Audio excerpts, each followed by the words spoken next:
He's gonna take you back so easily. Freedom.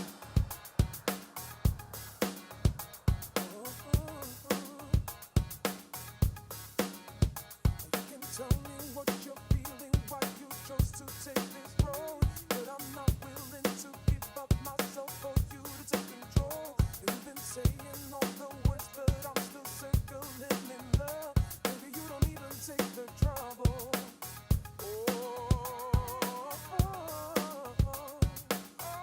You don't even take the trouble to go on, to keep me there beside you, honey. I don't think you try.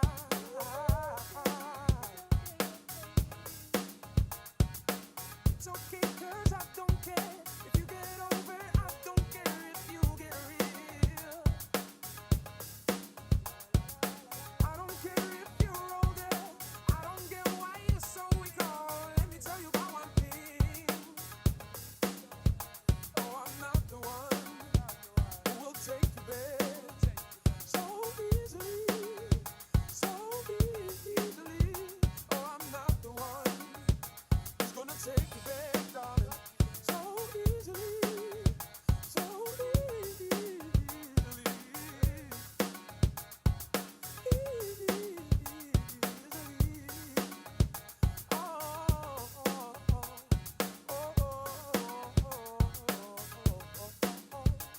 You got so used to me standing beside you, but it's over, baby.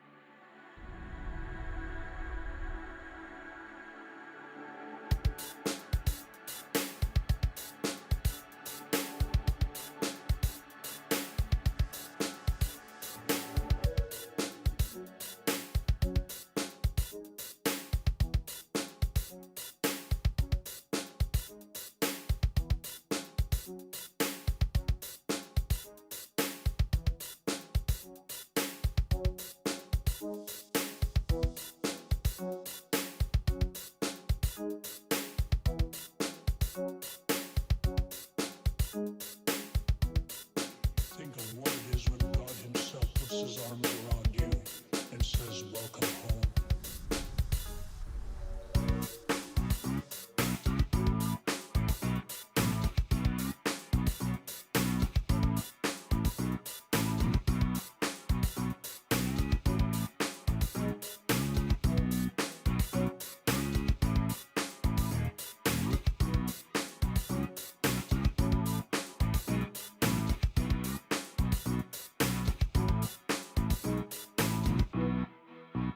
What happens when life breaks down, when there is systemic contradiction? 3, 2, 1.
I travel to LA, to LA, to LA.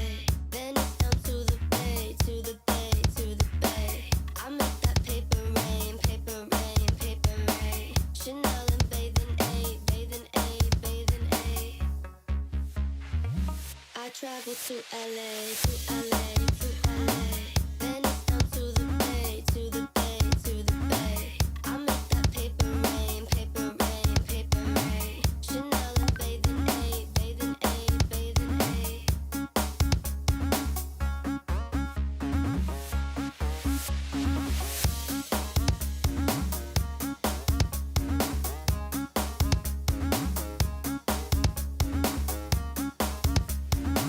I travel to LA.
sleep.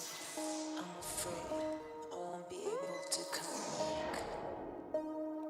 Sick, sick, banger, banger, banger, banger, yeah, yeah, yeah. Sick, sick, banger, banger, banger, banger, yeah, yeah, yeah. Sick, sick, banger, banger, banger, banger, yeah, yeah, yeah. Sick, sick, banger, banger, banger, banger, yeah, yeah, yeah.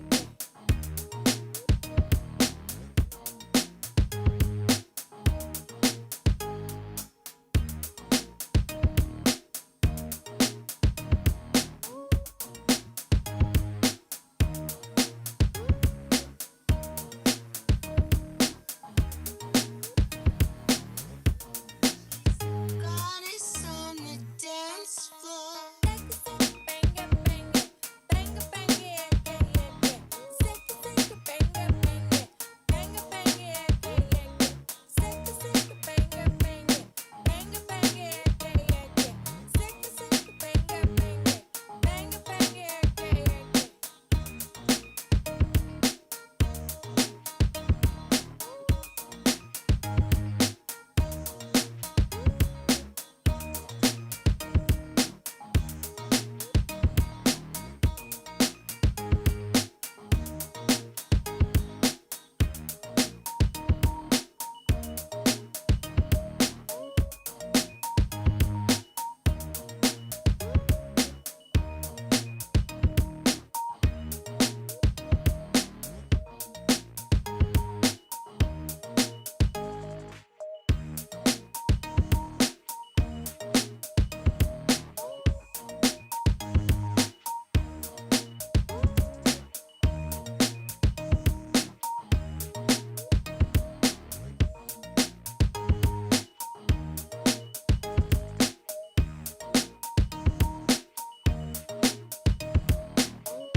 I want something that's gonna make me wanna get up and dance.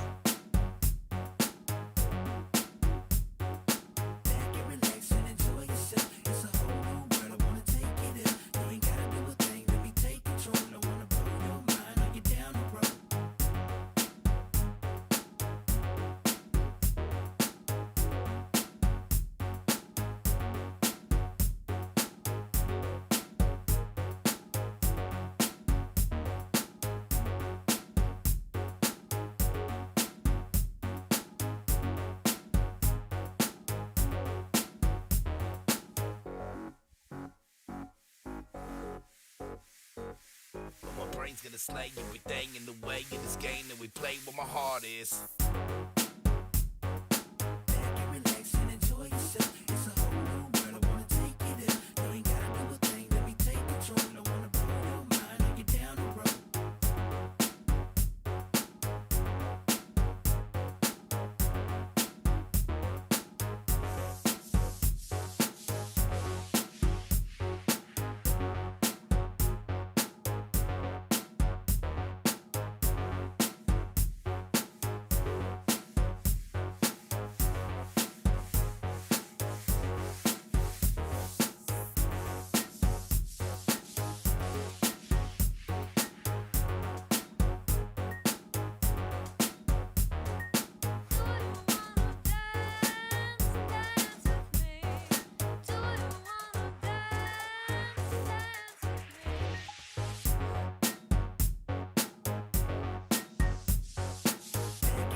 Hello and good evening, everybody. Or I hope it's gonna be a good evening because it looks like we got a few problems. Twitch, yeah, I don't know what's happening to Twitch, man. But anyway, the game it looks like it's started up slowly. And let me actually put it up on the screen so we can actually see the pick and ban phase. And I'm so sorry, but I cannot see chat. Like, there's no way for me to see chat for the past, I don't know, 20 minutes or so.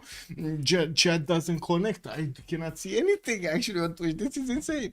Anyway, let me actually show you what's going on over here. Check this out. It's nothing here. It's like nothing. No more buttons, no more nothing.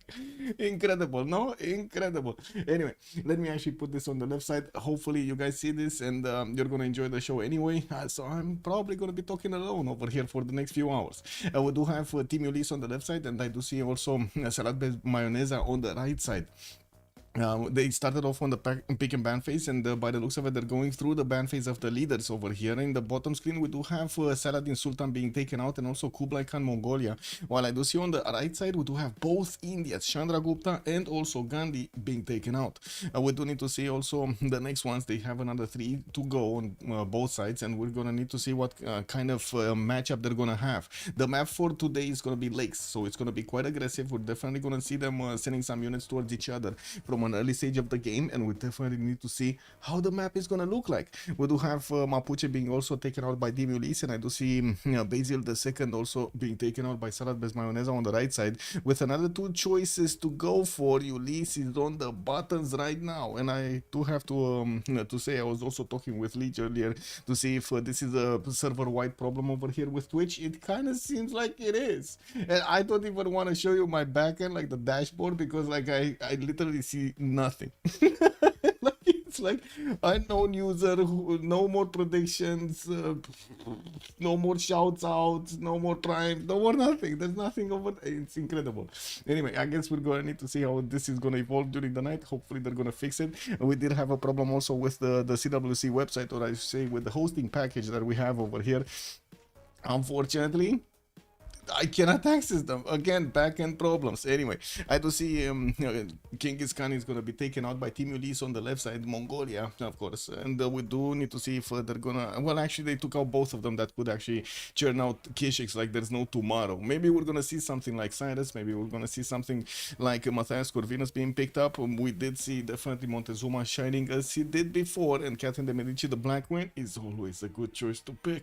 And we do have another 2 bands to go for the salad-based mayoneza before Ulyss is gonna need to set that last one, and also afterwards we'll need to see the tone of the game over here being set by Team Ulyss having the first choice. We will have Salad picking up 2 choices afterwards, 2 of the leaders afterwards. Now let's see it. Shaka not gonna be allowed in. Shaka, no pain, no boom boom. Well, I guess, yeah, not today.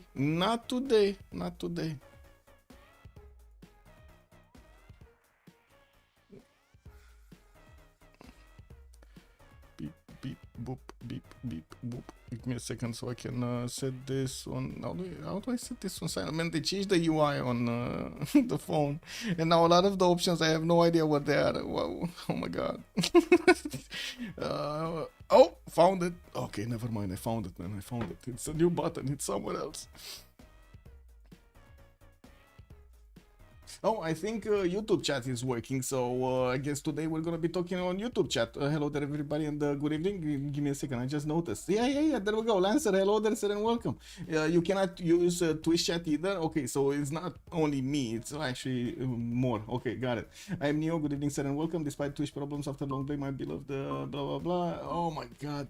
Welcome, sir. What can I say? Takeshi Ref, good evening, sir, and welcome. T-chat doesn't work on Twitch. Okay. Okay. So at least we know that, you know, YouTube is working. It is what it is. At least we know that. But at least the stream is working. Like, is the stream working on Twitch, or am I just broadcasting for nothing? Is the stream even working? Because I did try out to take a look at Legion's stream, and he was up. So I guess no. Twitch doesn't even show up. Yeah, exactly. It's not. It doesn't show, like the databases are left or something. I think it's something like, I don't know, man. It's something very scary going on. What can I say? Very scary. The Twitch stream indeed does work. Okay. At least the Twitch stream works. I do see another 2 bans. Ludwig II is going to be taken out by Ulyss, and also Spain going to be taken out by Salad Bells Mayoneza. That actually finishes up the first ban phase. We do have Theodora Byzantium being picked up as the big boss over here on the left side. Team Ulyss is going to come in to bring the pain. Stream is working. Yes. Okay, well, at least we know that. Hopefully they're going to fix their stuff, no? We've been waiting. I've been actually with the support for this website since last day, like I don't know, 20 hours or something. I sent the email, so yeah, nothing happened since then, like nothing. They actually sent me an email today. They told me they fixed it, and it was like an hour ago, and I was like, refresh. No, still doesn't work. Send them another email. Hey, it doesn't work. Like, what is going on? You know, what's up? On the bright side, I can full screen the Twitch stream. Oh, yeah, true. You don't need chat. True. I do see also we're gonna have America showing up here, and Athena is showing her tail. Okay, hello Athena, how are you doing? She's been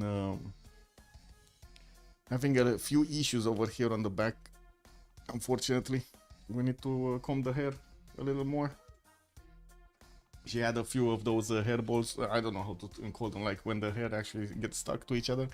Anyway, now we do have Wu Zetian being chosen by SBM to also be on their team, and the America Lincoln, right? This is Lincoln. Okay, this is Lincoln. For a second there, I totally forgot his name. Ulyss is gonna need to choose their second choice, and then we're gonna see what kind of choices they're gonna make when it comes to the ban phase. They do have another 2 on each side, and well, we're gonna see. Lake's map is definitely an aggressive map. I would imagine we're gonna see a lot more land civilizations than we're gonna see naval or even tundra ones. We definitely need to see how they're gonna try to do this. With Byzantium Theodora, usually it's a very good procedure to have multiple nations that do have religion or are gonna be prone to get a religion, but not fully, you know. Like, you don't want an India. They banned India, but don't get me wrong, you don't really want an India over there. You want somebody that can put a Stonehenge, some put or discounted holy site, naval nations for example, to get going. Religion. I do see Hungary is going to also be the second choice of Team Ulyss next to Byzantium. I'm pretty sure they're going to make the gold over there for those upgrades. Starting off with the commercials at the beginning of the game, Hungary here does have a lot of potential to actually get the goal going. And I think I'm actually missing... Oh, there we go, the chat. Niels, hello there, sir, and welcome. Also Johnston, good evening, sir, and welcome. Is Twitch working? I think you actually need to, like, yeah, it's big Twitch issues. Yes, we're stuck on YouTube. Give me a second. Let me actually down detector. Let me actually report this, right? We should all report this. Downdetector.com. Let me do this on stream, so you know it is what it. Don't ask. Cancel. Okay, Twitch, right? We're watching Twitch. Oh my God, Streamlabs and Twitch both are going down, man. They're going down. Look at that. Okay, video streaming, search, everything. Something else. The site is going poof. Login. Oh, I cannot actually write my own reason over here. No, website, right? How do you rate Twitch over the past 3 months? Yeah, I don't know, man. Yeah, I don't know. Live outage and reported things. Boom, New York, Bahamas. Whoa. There are people in Bahamas over here that are streaming and have problems, man. Yeah, we cannot have that. Bahamas VIPs, man. Anyway, I do see Indonesia is going to be taken off the board here by Salad Best Mayoneza, and also Gran Colombia by Team Ulyss on the left side. They do have just another ban to go from each side, and then we're going to see the picks. 3 Owl, good evening, sir, and welcome. Yeah, Twitch has big problems. Also, Niels was saying, is Mansa Musa banned by default? Yes, Mansa Musa is banned by default on all maps, actually. That was the only voted, I believe. Actually, the Malis were the only voted ones that needed to be banned.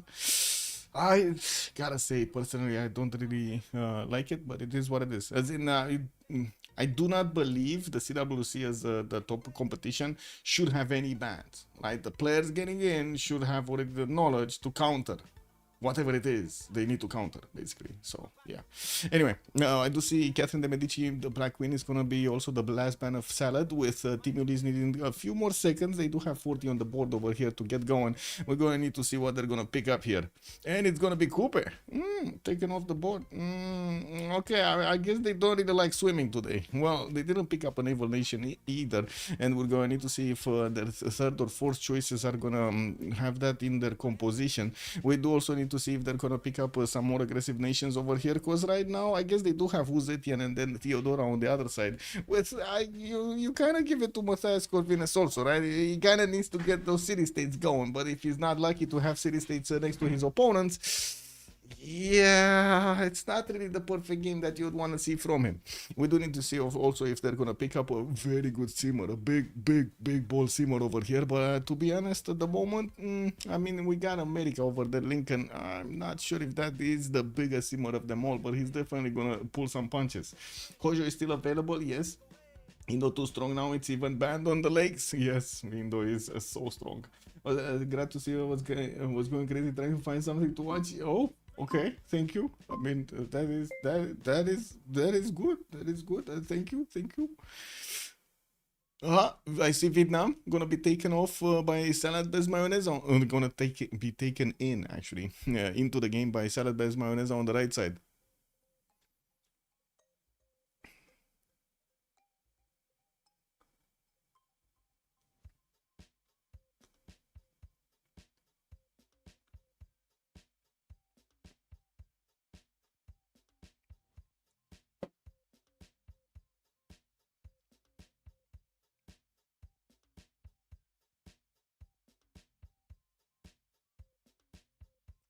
Come on, Team Ulyss does need to pick up their third and fourth choice here, and we do need to see what they're gonna look like.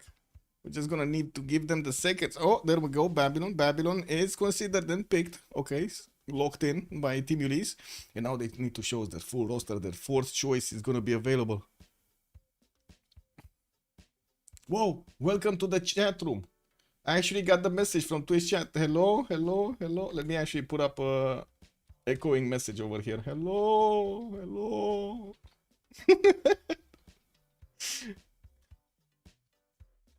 Oh, never mind. I'm trying to write something, and it doesn't let me. Check this out. It doesn't let me chat. I cannot press enter, man. I cannot look at this. I cannot press enter.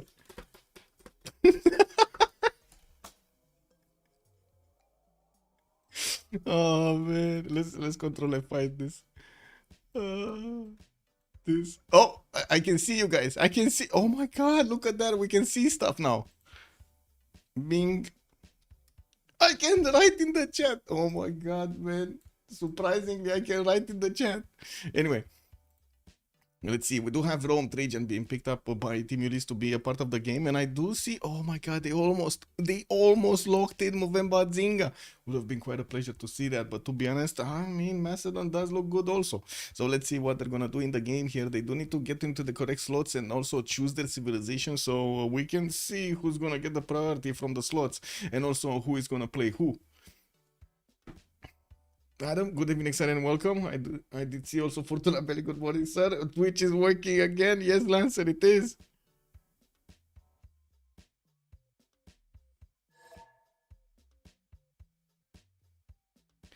Okay,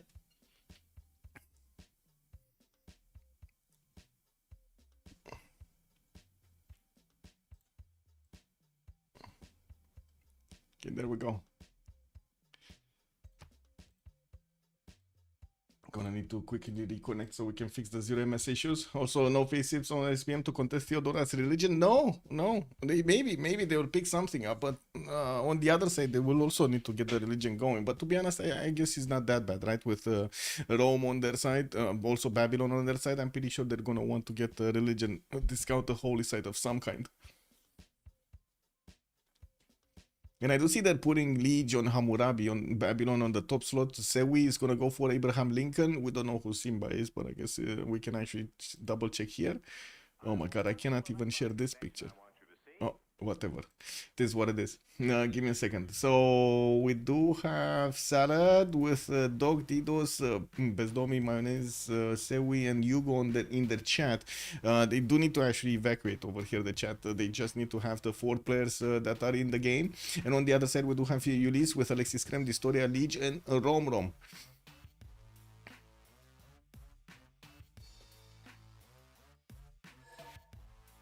Just gonna need to give them the few seconds they need. Let me see, can I change the title right now? Let me see. Oh, wait. This title to this title. Okay, there we go. We have this. We get this. What is the map? Lakes. Oh, I need to change that also. I think it worked. Right? I think it worked. We could actually change the title on Twitch. Lol. There we go. Lakes. Q the Indo-Scythia Scotland game where India, Indonesia, and the Scythia rushing religion to deny Theodora. Yeah, true. And they did also. They did manage to take it away. Adi Beasley, hello there, sir. Bonsoir, monsieur Ponuki, also. Baby Jesus, I'm back. Yeah. Man, where's little Yoda?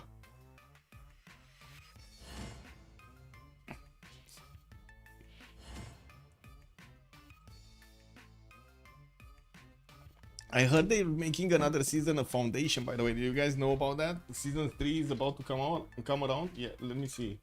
Foundation season 3. What do we have? When is it coming? Is there going to be? Yes. Oh my god, yes. How many seasons? Where can I watch? But when can I watch it? It's more important. The 11th of July, guys. The 11th of July. Next month from now on, we're gonna have an actual good series to watch, hopefully.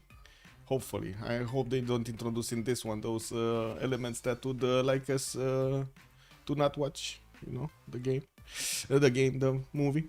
Sewi, Abraham Lincoln, I do see actually they Lige switched with Distoria, and the Distoria is gonna pick up Rome. Who is who? We have no idea who it is. Batri, he's gonna go for Batriu. Lige is gonna go for Hammurabi, Bez on Alexander. I do see Alexis Crepo, Theodora. Rome is gonna go for Matthias Corvinus, Hungary, and Didos is gonna go for Uzetian. Also, Project Cisco, hello there, sir, and welcome. Yeah, July, amazing.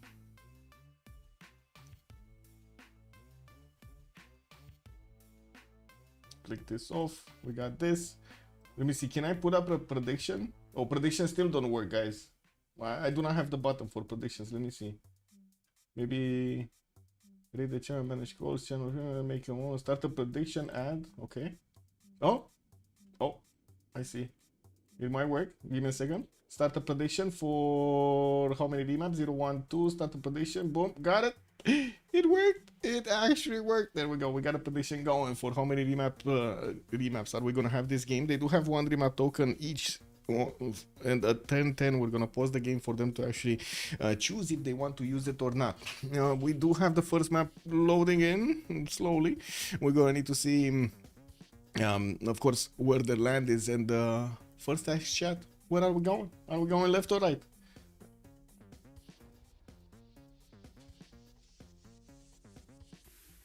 Chat, we going left? We going right? To the right, to the left. Left, we going left. Oh my god, okay. We're going Uzetian. Where is Uzetian? Uzetian. What is the big girl? Uzetian. No, this is Byzantium. Yes, Athena, yes. I'm just looking for Uzetian here. And we do have China with Lake Settlement. By the looks of it, he's also gonna have a pretty good one on the right side on another lake with the cattle tile over there. Also available spices for him to use with the 2-3-1s, but again, second city, not the first one. We do have him also with quite a few 2-2s around the city center that he has right now, and possible opponents doesn't seem like he's gonna have a very close by ones. I do see Babylon is gonna be southeast, and there's gonna be quite a bit of land between them, and there's no highway so he can actually pass an army through quickly. Maybe there is, depending on where he actually settles a city over here in between the lakes, so he can actually get to this river very quickly with the flat land. I do see also Didos is gonna have a decent amount of settlers with the fresh water, mostly from lakes actually in the south rather than rivers. We do have a few of them, but not many, and not very long. Taking a look at Macedon, we do have him in the middle of the map with the Sussy cap already being shown here. It looks like he's gonna have a lot of food from a rice tile, and the second city that he can place next to a spice tile in the north, benefiting from not only the banana but also the spices extra food. The city to the south to settle for a free faith, and that is gonna be in the direction of Vietnam over here, but that is one of his allies, and I'm pretty sure he's not gonna want to develop cities over there. He does have another ally, America, on the western side, and again that's actually gonna be a problem for him. He would really want to get his army towards somebody, and I think that somebody is gonna be the Historia, because he's the only one, the closest one actually, that he can get his army to, and there isn't that much actually I would say problematic territory in between the cities here. We do have in the capital also him benefiting from quite a few chops, mostly rainforest chops, unfortunately, a few of these stone tiles, and that's about it. And I do want to move forward towards Batriu to keep this going. Salad best mayonnaise, Thang Long gonna get the benefits out of a 2-3-1 spice tile, and we do have him with a scout coming up in 3 turns. Looks like he's also gonna have southeast some dive styles to work, but unfortunately without the extra food on them. And I'm pretty sure he's gonna be happy actually with the set with the forest and the rainforest that he actually benefits from to put down his districts. Possibility to go for Temple of Artemis, a decent amount of actually bonuses over there from the amenities to get to, and the city states, I guess he does have Cahokia in the south that he could actually take over. I'm not sure if he is actually going to want to pull off that kind of an attack over here. It's a bit too flat, that's what I'm saying. It's a bit too flat. Cahokia is a bit too flat. Kveid also, hello there, sir, and welcome. Yes, still without the hat. The cat sat in the hat. Well, I guess, well, it was worse than that. It was fine if she just sat on the cat. No, but yeah, now let's go for Abraham Lincoln. What do we have here? Washington is gonna get his fertile on the left side, getting 1 extra goal point over there, and I do see he's gonna get a scouting 3. Now we do have him also in the south with a few of these travel tiles, the pigs, to give him the extra gold, while he's gonna have a city that he could actually try to get a Temenaki from in the southwest. Not really sure he's gonna pull that off. Southwest also he's gonna have Didos, no sorry, Byzantium over here to trade punches with, and I guess it's not really the best matchup that you could have, but we're gonna need to see how things are gonna evolve, and of course if Constantinople is gonna be aggressive or not. Now we do have also Sewi on the right side with the ability to set up coastal trade route with Macedon through the water tiles over here in the lake, or I should say in the inland sea, because this is not a lake, it's a bit too whitish color over here for it to be a lake. And moving forward, we do need to see where Hungary is. It looks like he's gonna have 3 tiles that he's gonna get the Pearl of the Danube bonus on, the extra production towards districts and buildings in them. Give me a second. Yes, come here. Justina is trying to actually tickle my toes, so I want to put her next to me so she cannot reach my toes. Anyway, now Buddha is gonna get a scout out in 2 turns. He's also gonna have another few cities that he can place in the northeast and north to get more bonuses from the Pearl of the Danube, making this a pretty good tempo. We do have him also with some mountains in the south that he can get the extra adjacency towards campuses, and I'm pretty sure he's gonna be fine opening up commercials here.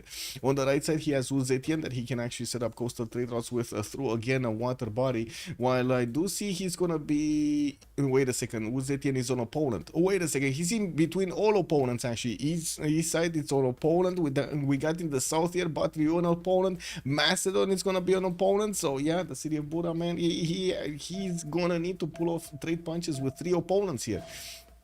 Now, moving forward to Theodora, we do have him with the scout coming up next turn, and I do see he's also going to have some extra food from bananas with the geothermals to the northwest to give him some extra adjacency towards campuses. That's going to be a pretty good second settle over there on the sugar tile. And we also have him with a decent amount of chops on the right side with the river actually spanning towards America here. That is going to be one of his opponents, and we did ask if he's actually going to go against him or not. Southwest, west side, quite a bit of fresh water from either lakes or the rivers, so it shouldn't be a problem to get going, and I do see he's discovering that territory quite nicely. Has also Mitla for a few bonuses at the beginning, and from what I do notice, southwest he's gonna west side actually he's gonna be fine with Babylon past Mitla. North doesn't have anybody, and east side we're gonna have Rome over here. So this might actually be the This is the territory that they're gonna actually trade. Got it. So they can set up coastal trade routes here. Easy settle on the truffle type from Rome, and I'm pretty sure Byzantium can get a freshwater settle also on the coast, so he can actually pull off those trade routes with his neighbor here. Looking at Babylon, we do have him here, and it looks like he's the only one actually benefiting from a 2-3 deer tile in the capital, while he's gonna also get a settler route in 410s. Looks like he's popping off his Sabunkipidum and sending it towards the southwest. Okay. It isn't much together over there. A decent amount of rivers, also a wonder. I have the Sahara to the southeast to get to settle on. Unfortunately, he doesn't have the fresh water. Oh, never mind. He does have in the capital the fresh water, but he doesn't have it in the possible second city southeast on that sugar tile to get the extra food. A bit less housing than normal. Also, the cat took a shot. Yeah, basically. Hungary gonna be hungry with a little territory on the north. I think he has enough for quite a few cities over here, and the relatively defensive cities right on the northwest over here, the river to the north to get going. This one over here, he should be fine-ish.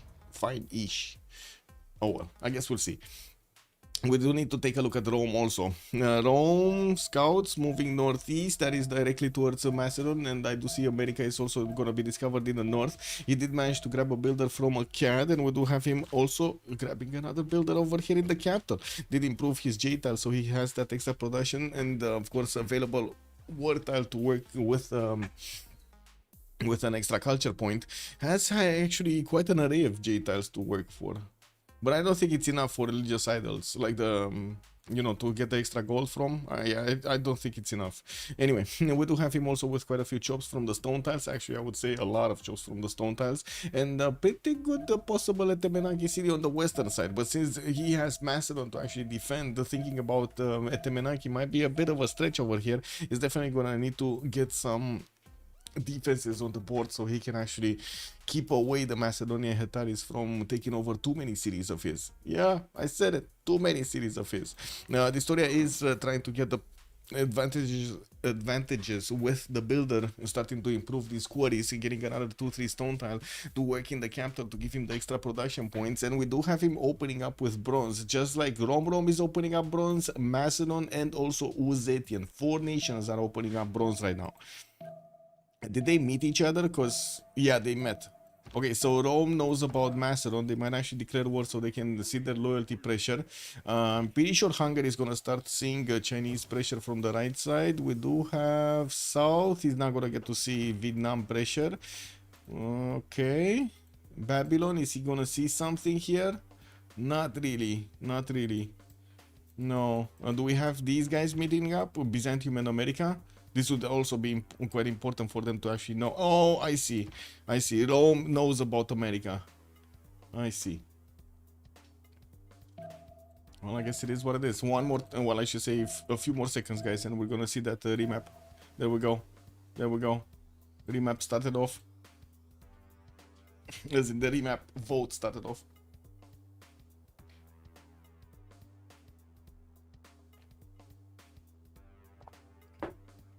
Quite a long time since we see Freeze in Vietnam. Yeah, true. That is true. Give me a second. Need to turn off stuff. Turn off stuff. Oh.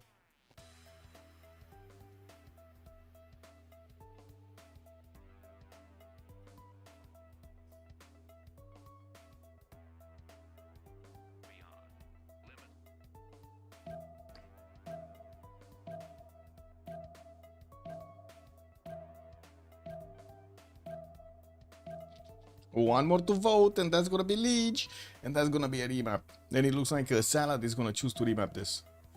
Okay. Well, to be honest, they did have Macedon with a single target, and I don't think it was that bad, though. I really don't think it was that bad. Maybe he really didn't want to attack into Legions, which is understandable, right? It is what it is.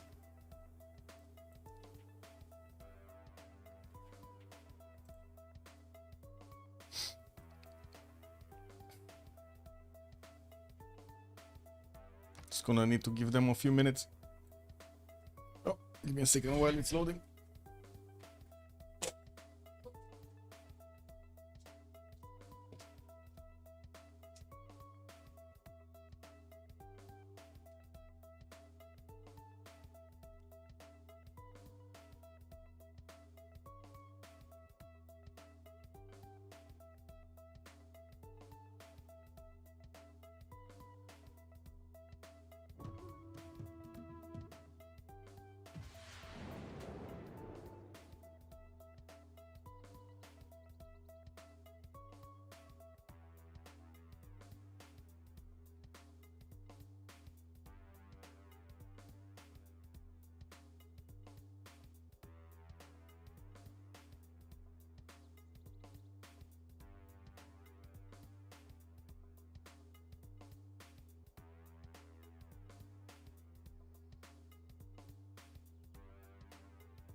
Oh no, there's quite a lot of chaos in the other side of the room. Anyway, this is what it is. We go left, we go left. So, guys, still loading, kick W. Anyway, DDoS. So, this we're gonna take a look at Shendu here. He does have his 2-2 base, and I do see he's also gonna have second city with spy styles to benefit from. Gonna grab also Banana Central here on the right side. That's a pretty good second settle, no? On the 2-2 base, getting the benefits of possible 3 bananas over there, 3 2s, not bad. Also, look at that, more bananas in the south and also chocolate hills to go and settle. Very nice from him. Does he have an opponent though? I see America Southeast, that's gonna have one tile choke, so that might not be a possible opponent. West side, that's gonna be Byzantium. I guess he could definitely try to go against Byzantium here, and we're gonna need to see if this is gonna be an interesting matchup for both of them, because to be honest, I kind of think Byzantium is gonna win them this between them. We do need to take a look also on Alexander. He's gonna be, oh my god, this is even sadder. This is even worse. What is this spawn of Pella? What is this spawn? My god. Who is he gonna attack? Babylon, I guess? America? East side? Sorry, America? No, that's his ally. That's not even an opponent, that's his ally. Kick W, they're just gonna set up trade routes here. So his first opponent is gonna be Constantinople. Man, at least they had a target last game, right? At least they had a target. Like this time around, he's gonna need to pull off quite a few hoops over here. It's possible, don't get me wrong, it's possible. I'm pretty sure this choke point over here is not gonna be closed from Pamukkale. And there is a possibility to actually get those hetaris towards his opponent, but it is gonna be painful and long. And yeah, it's gonna take quite a bit of effort over here from Pella to get going. We do have him getting his scout out in 3 turns, and I do see he's also gonna benefit from a decent amount of fresh water. Northeast probably is gonna be the way to go here. He has a river on the western side that he can settle, and a +6 campus that he can place down on that stone tile. That's not bad. I'm pretty sure also he's gonna want to get a city on Pamukkale at some point, and we're gonna need to see how things are gonna evolve here. With Vietnam also, western side, Byzantium is actually in between 3 nations. And look at the Vietnamese spawn. We got 3 spy styles directly in the capital for him to improve. While I do see he's also going to have a good river network here to get going. More spy styles in the second settles with extra food from the cattle tiles in the north, extra food from the bananas northwest. That's not bad at all. And a 2-3-1 spy style in the south for another city. Pretty good. Now we do have also Vietnam with Rome to the northwest to try to go against if he does want to, and there is a decent amount of fresh land in between them to get armies through quickly. We're going to need to see if that matchup is actually gonna go, or is it gonna be Byzantium that's gonna take all of the heat of everybody here. 3 nations that can go against him. Looking at America also, we do have him to the right side of Vietnam Uzetian from the beginning. I do see Washington is gonna get his scout in 3 turns. Decent amount of mountains to the north with +5 campuses to get going, and I do see he's also gonna have some diamonds with bananas to benefit from. Western side, north and south, all of these tiles are gonna get some extra improvements, so he can actually get to squeeze every little bonus out of them. Now we do have him also, with also Babylon really close by, and I would imagine this is going to be a good idea to go for encampments here for both of them. They're very close to each other. He does also have Hungary. I would imagine Rome is actually going to pull off a seeming procedure here and try to stay away from the conflict against America until maybe later on in the game. Taking a look actually at Matthias Corvinus, we do have Bura benefiting from very good geothermal settles, very good ones, +4s everywhere. 1, 2, 3 of these campuses can be made with +4 bonuses with the extra adjacency from the geothermal.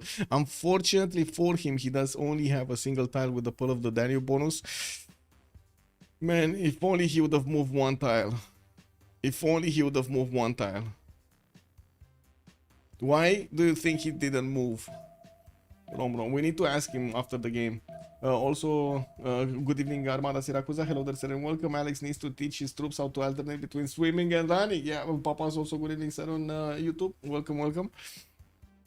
We do have to take a look at Alexis Krem next, because I guess we're going to need to come back here and see what will happen. Alexis Krem does also benefit from some spy styles, and I do see second city on the bananas over there to the northwest, to the western side. It's going to be pretty good, also benefiting from multiple iron tiles to improve. Banana central in the south, that's also going to allow him to get some form of a defense towards Pamukkale with a much easier resupply line, while he does also have the high of the Sahara towards the northeast. This is going to put him much closer to Uzetian, and I'm not sure if he's going to enjoy that one. Now we're going to need to see how aggressive or how defensive Byzantium is going to be here. I would imagine we're going to probably need to see him being more aggressive than defensive. I do have to say also Uzetian is going for pottery. He's not going to open up bronze here. No, or at least not yet. Irrigation, is this going to be irrigation? I guess we might actually see him go for irrigation quickly. Looking at also Babylon, we do have Hammurabi to the south of Hungary, east side of America, and I do see he's going to get his scout in 2 turns, while he's also going to start expanding his territory soon with settlers. He does need to get a vision towards the western side here, towards America, to know where his opponent is.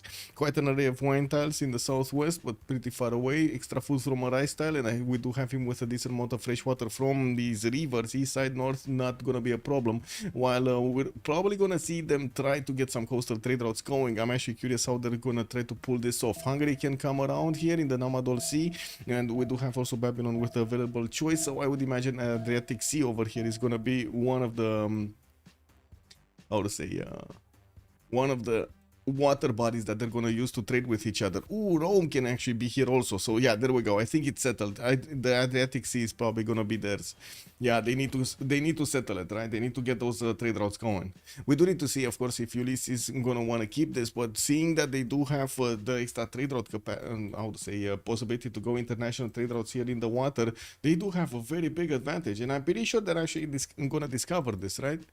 They're going to know about this. So, oh no, they might not know about this. Kick W, man, they might not know about this. They only have like 4 turns, and they might not see this.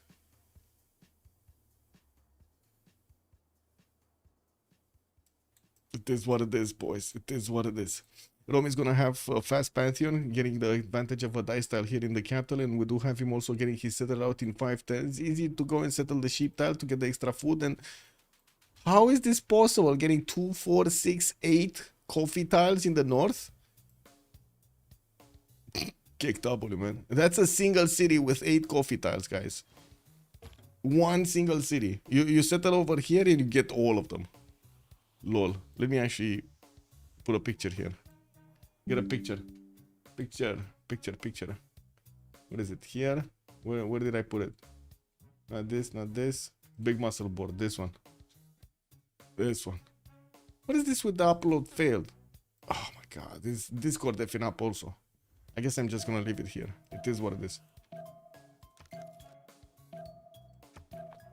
Yeah, lots of stuff effing up in the last few days. Does anybody know what's going on? Lancer, hello there, and welcome.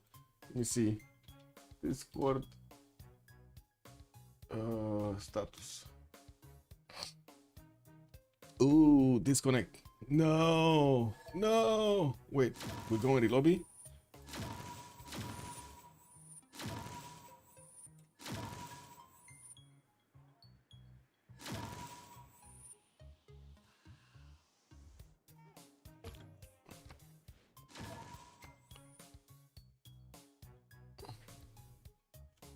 Oh yeah, look at that.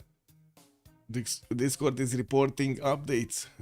Attachment embeds and activities are broken. No. They're investigating. Okay. This is what it is. They're broken, guys. They're broken. Somebody broke them.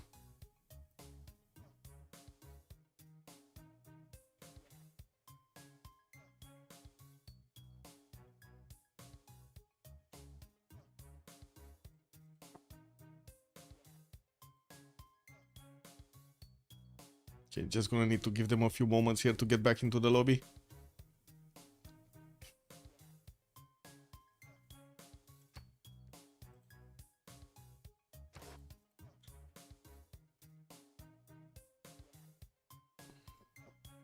The city will never sleep.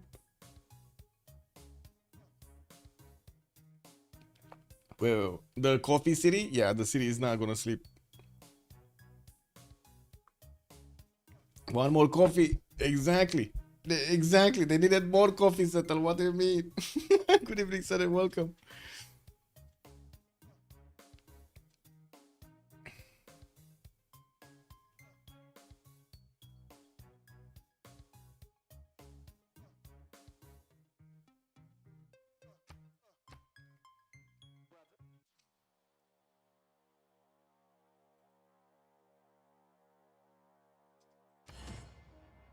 Yes, yes, yes.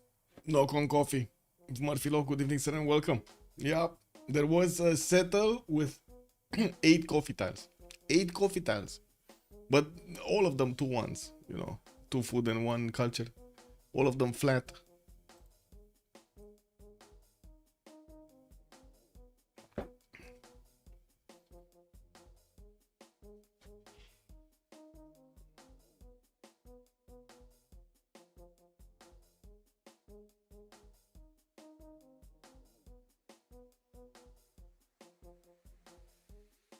Okay. Be right back a moment.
Again. Hold your horses. Let's see what we're gonna have.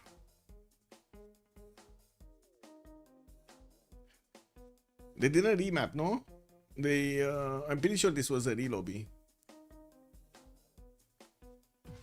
I didn't really catch the reset, unfortunately. I think it just dropped or something.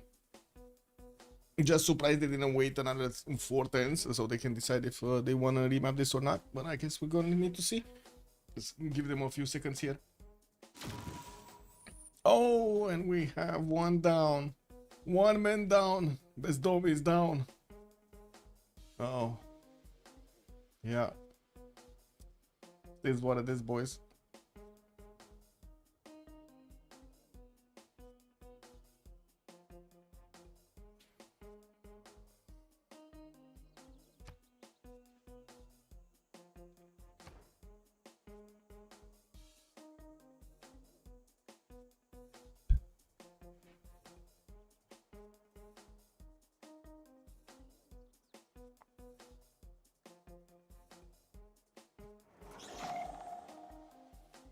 Okay, so one is connecting while the other ones are still loading in. Ooh, that's a tough one. Yeah, that's a tough one. Can you imagine if he actually connects to the game before the others do? He's joining. Kick W.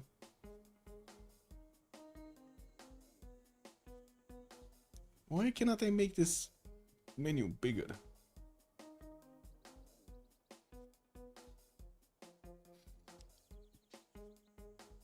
Oh, welcome back, Flash Neo. Hello there, sir, and welcome.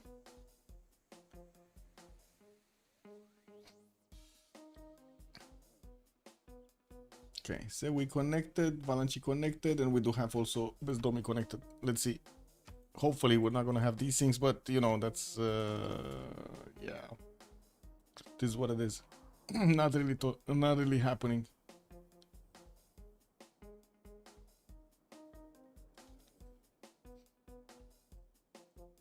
I think we kind of checked out all of their spawns, if I'm not mistaken, right? We kind of went through all of them. It just took us a lot less than they actually went through the choices here. Okay, we got a team plus, and there we go. Is this the only game? No, there are 3 games. 3 games actually ongoing. One sec. You can take a look at the Discord. The news in the Discord. Unfortunately, I couldn't update the website. It's quite unfortunate. Anyway, there are quite a few games on Thursday. Oh well, I guess we'll see.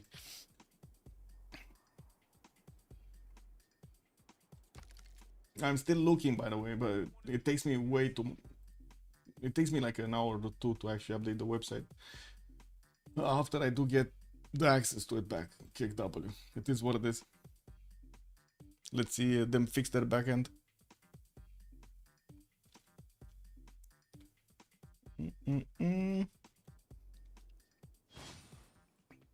Okay, extra scout on Vietnam. Looks like they actually bought it. He's gonna pop a hut also and maybe get a builder from it. We're going to need to see if that's gonna be happening.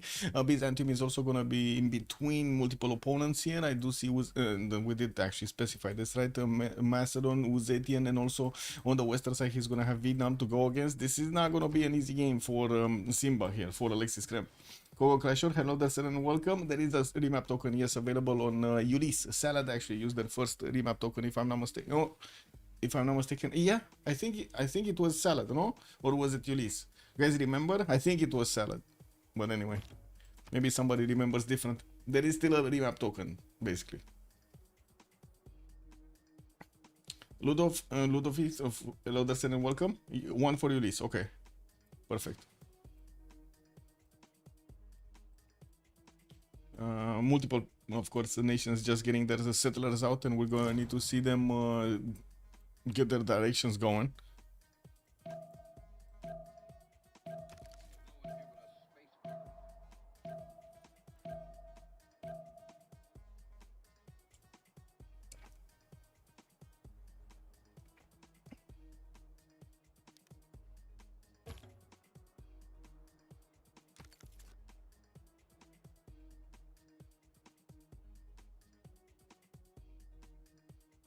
Oh, I can set up the team labels in the meantime.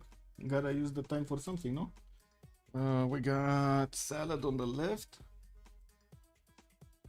and Ulyss on the right side. Okay, there we go. Yeah, there we go. Ludo if he's actually copy pasting the times. Thank you, Ludo. Much appreciated, sir. Okay, what do we have? Are they seeing each other? So wait a second, they didn't actually discover Byzantium, right? No, they didn't. Vietnam might actually get a chance to discover him. No? Oh, no, he's like one tile off, so they're not seeing each other. Right side, they're not seeing each other. Okay, who did we have next? What was the other matchup? Washington and Babylon. Neither of them, they didn't actually see each other either. So they don't know other than their position on the map. They don't know where their opponents are. And I do have to say, it kind of looks like Ulyss has the upper hand here, like a big upper hand, because they have so many nations around one on the right side of the map. Like look at this, they're spread around basically over here. What is here? So we got Vietnam over here, could be hit by Rome and Byzantium. Babylon also from the south, no? Yeah. Oh no, Babylon is an ally actually. Closing, good enough at my hair. Welcome, sir.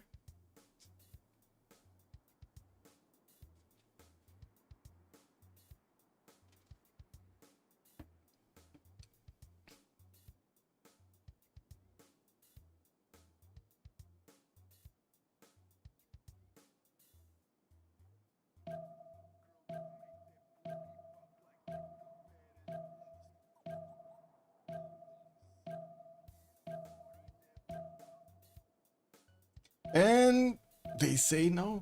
They say we keep going on this map, and the game is gonna start off. Let me actually finish the prediction really quickly, and hopefully we're gonna not have problems here. Okay, one remap. It was one remap, right? Just one remap. We had a relobby and a remap.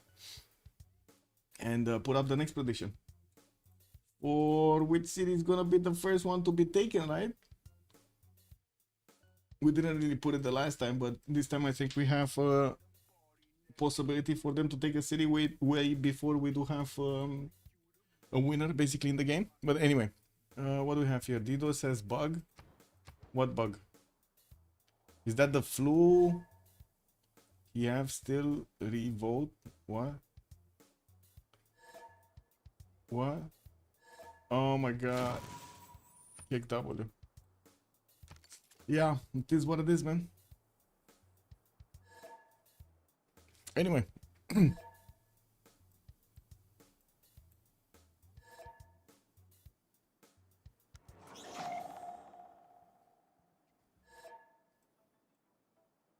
We're probably going to be talking about Uzetian, right? First, so let's actually put up the screen here. Let them rejoin and then start talking.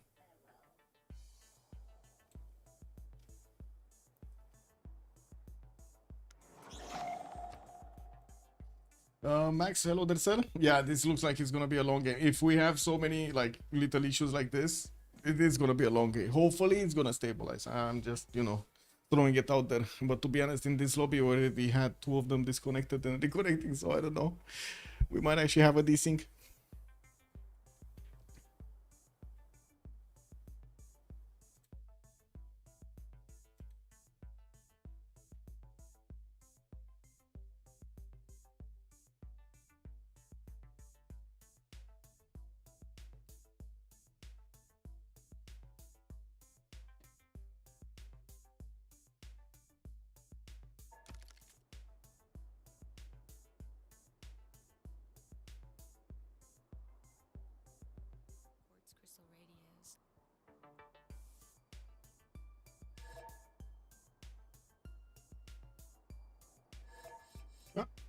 Okay, there we go. So, Shendo is gonna get his second city out, second settler out in 7 turns, and I do see he's sending his first one on the board on the south, which is kind of surprising because I do see a lot of good territories on the right side, and also he would have had the north also. Anyway, we do have him, of course, with Pella past this river, and I would imagine that at some point gonna try to get some coastal trade routes going. We're gonna need to see how that is gonna be looking.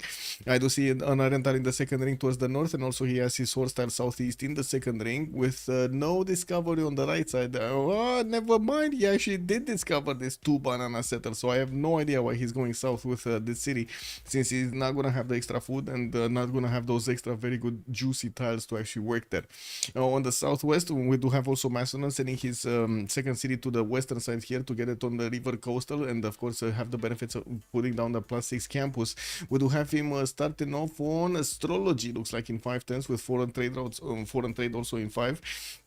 And getting his settler in 7 turns and has access to an iron tile in the second ring, with also his horse tile in the second ring. He did discover the choke point next to Pamukkale, and he's gonna keep on going with that scout. I wouldn't imagine he's actually gonna grab the Byzantine settler. I don't think this scout is actually gonna have enough turns to cross and not be discovered by the Byzantine units at the same time. From what I do also notice, we're gonna have Vietnam on the western side of Byzantium, and they did meet each other finally. Simba does have a warrior next to the Vietnamese scout, and we do have Vietnam going towards the south to grab that city with the spy style with the extra production. The 2-3-1 is going to be quite nice. We also do have another settler coming up in 5 turns with 2 spy styles in the counter. He's benefiting from a decent amount of extra food. Put down the first district. That's going to be a holy site, and we've actually seen how powerful Vietnam holy sites strategy is. We did have him also with the cattle settle to go for in the north, and we're going to need to see how quickly he's going to discover the Byzantine cities, actually get a scout on them to see what's going on, what's popping off over there. I do see also he's gonna benefit from the iron tile in the second ring here towards the western side. Same can be said about the horses. Southwest second ring should be easy to improve here. On Abraham Lincoln, we do have him to the right side of Uzetian, and also he's gonna have the opponent of Babylon on the eastern side of his city center. He did start off with a campus, a +3, and I do notice he's going for that +5 campus style also in between the mountains and the volcanoes here. With his settle about to pop off for the further one of those 2-2 bases. We do have the war declaration being sent between them. America does have an exposed builder, which is going to probably see the Babylonian warrior come from a mile away when he's going to pass through the forest and the rainforest. He does have a scout in the south that might actually come in to help, and we're going to need to see if the settler is going to be safe coming out from Washington and going for somewhere else. Where could he get going this one? I guess a diamond settle also could be nice, no? Yeah, diamond settle here could definitely be nice. Anyway, he does have the benefits of an iron tile to the southwest of Washington, and I don't see his horses, so I'm imagining the campus tile did actually get settled on a horse tile. I'm imagining right now, just imagining. He's also going to follow up with currency, not actually immediately go for his horse by riding or archery or irrigation here. He's actually going to want to get his commercials down. Matthias Corvinus is also going to be northeast of America, and I do see he's sending his oh, wait a second, is he? No. Is he settling the geothermal, guys, or is he settling the stone tile? What do you think?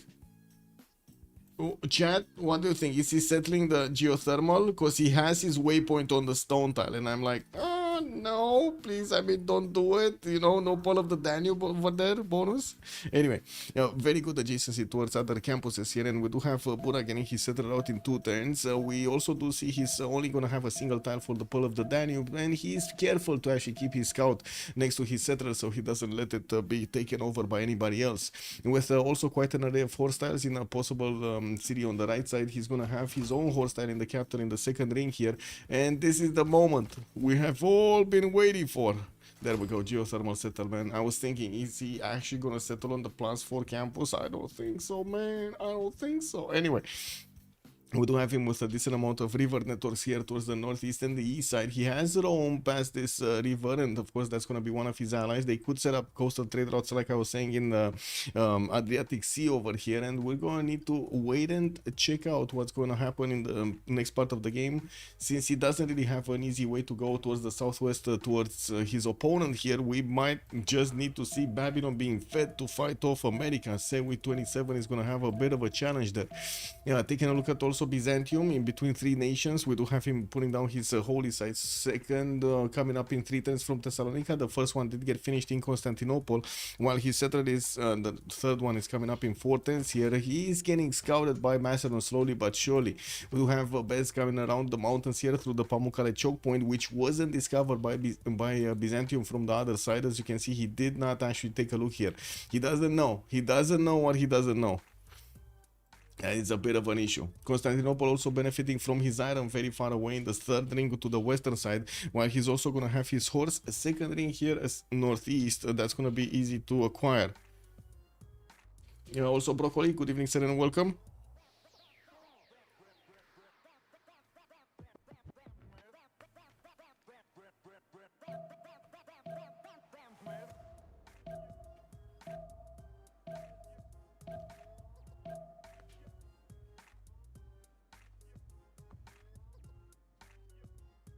Okay, next up, what do we have? Sanglong, gonna be a little bit with discomfort here from Rome from the north side. Historia did actually bring in a scout next to his opponent capital, and from what I do notice, Vietnam is moving very quickly to settle another city to the western side. Guang 3 did get down, the holy sites are coming in, and we do have him on the northeast also with Byzantium to get going. He's sending one of his scouts here, and we're going to need to see if he's going to discover his opponent soon.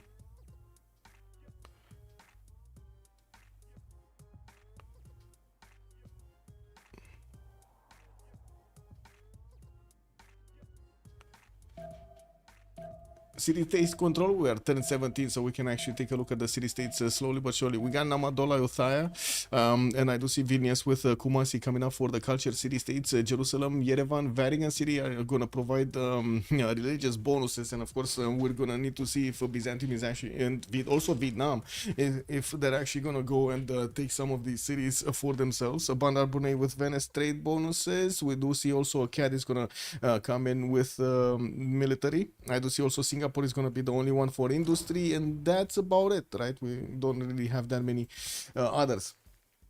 Washington, ooh, he didn't actually put this one. He just got a +3 over here. Interesting, with no mining to speak of. He's also going to go for an early 4th city here coming out from Washington, and he does have a builder moving around.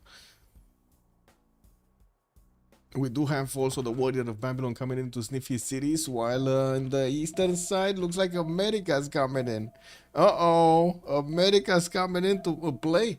We do have Babylon putting down his first encampment here, and I do see a second one from Borsipa also, while the Scout of America is going to try to sniff away that, how to say, settler, and I do believe it's actually just going to settle on the wheat tile and be done with it. Like Liege, yeah, not going to take any chances over here. There was another Scout from the western side.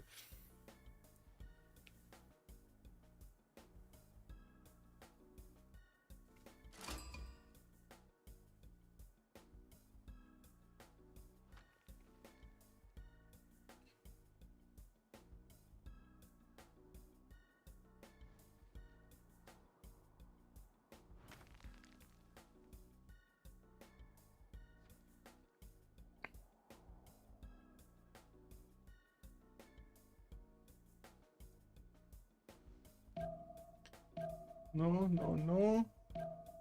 Okay. Poor city is still coming in from America. The campuses are going to give him quite an advantage when it comes to the science.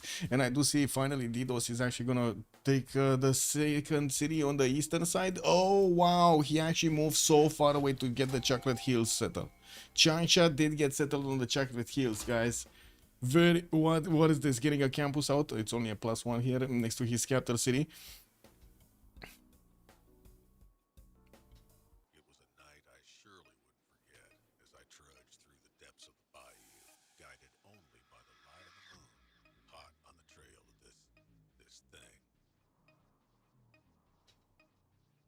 Okay. Pantheons, do we have any Pantheons? Forten's campus here. Buddha's gonna get a settler. Moving east side, gonna get that city, but no camp, no Pantheon. Pantheon, City Patron got us on this story, and we're probably gonna see him actually start off with commercials here. He does have currency coming out in 10 turns from what I can see.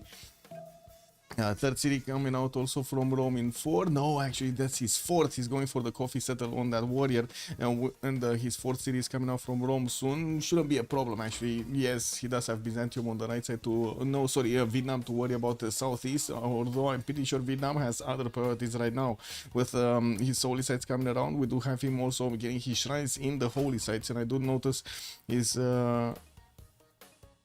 how to say, he's gonna need to get going. He's getting that scout next to Thessalonica. With also Divine Spark chosen by Byzantium. Gonna get a few more of those faith points from the Great Prophet points.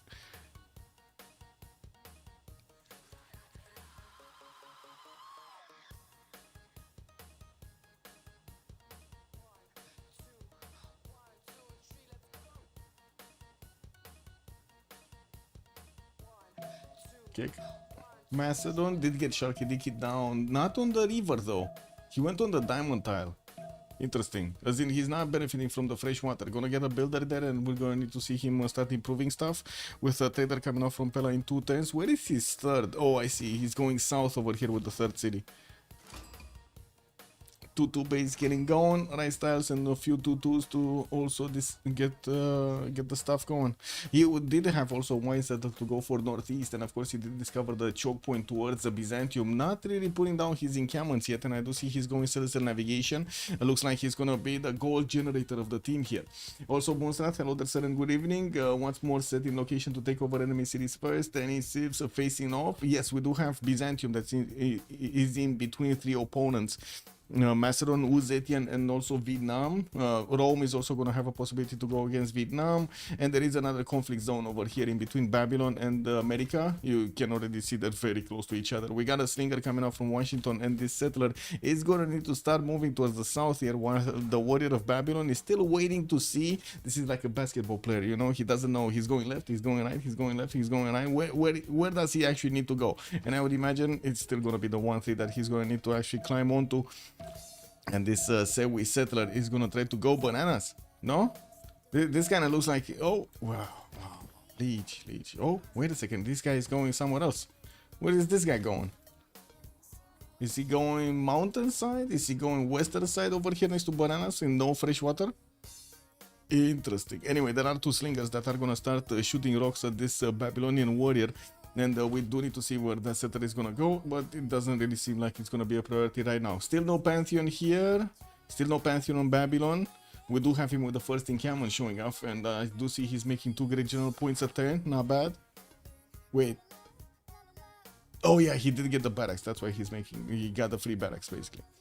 Vietnam Sacred Path, he's gonna get the extra adjacency towards his holy sites here from the forest and the rainforest around these holy sites. He doesn't have that much of it, but anyway, it does help a little bit.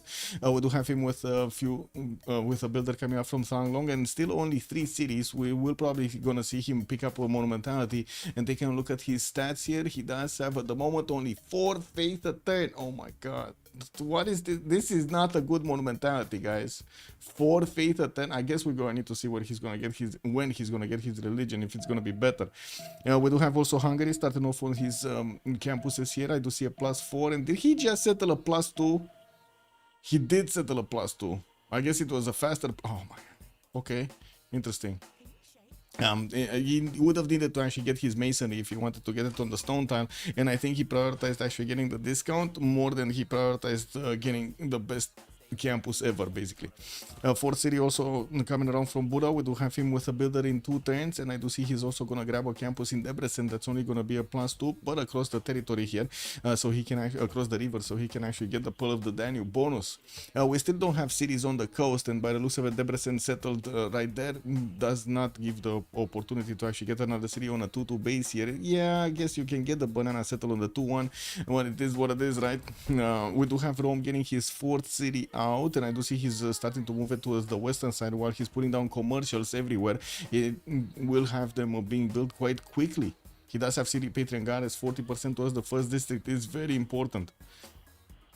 Okay, Macedon getting Magnus and also discovering Celestial Navigation, so I don't think he's actually going to go on the offense here against Byzantium.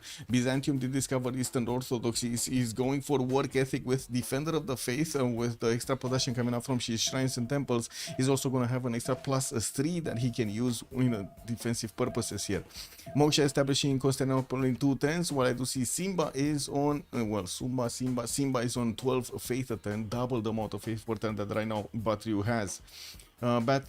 Still no Pantheon America. Uzetian Pantheon, yes, religious settlements actually on Uzetian. We do have him with Moksha establishing in Changsha in 3 turns, and I do see he's sending his scouts towards the northwest, and he did already see Byzantium's settle of Antioch here.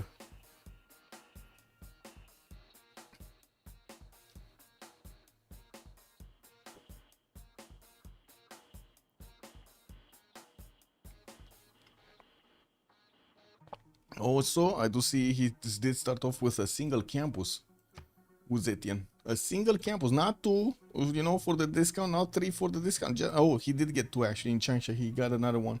Okay, never mind. He got 2 of them. Just Zhao Dong didn't get 1. And I would imagine he's going to follow up commercials here. Let me actually see. He's going Animal Husbandry right now. I don't know if he actually discovered commercials because I don't see one on the board.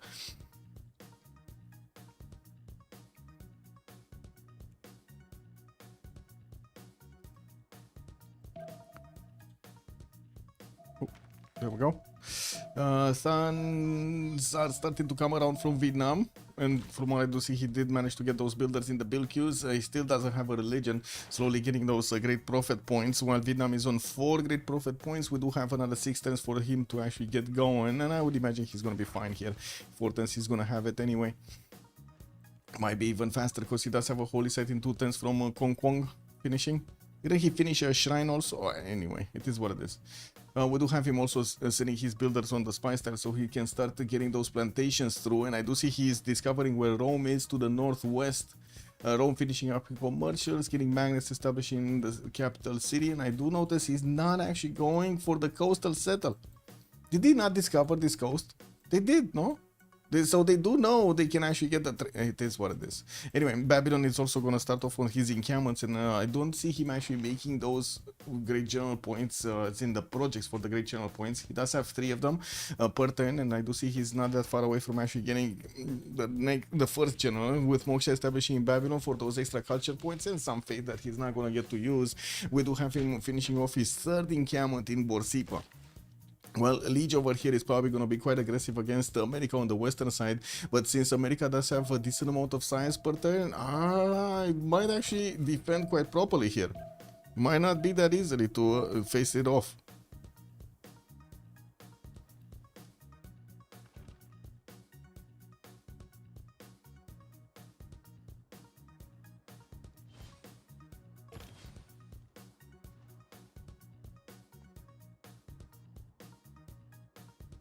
Monuments for extra culture. So we did manage to get also the 3rd slinger. Push back that Babylonian warrior towards the north, and his 4th city looks like it is actually gonna go next to those volcanoes towards the north.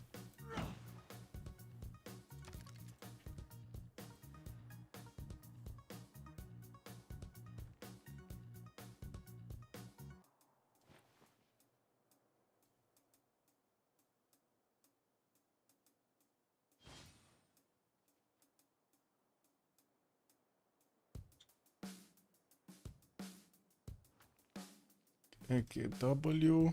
More pantheons, more pantheons. Now we did see this. We did see Rome.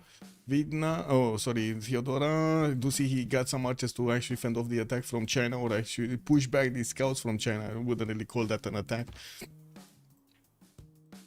Oh, there we go. China encampment coming out.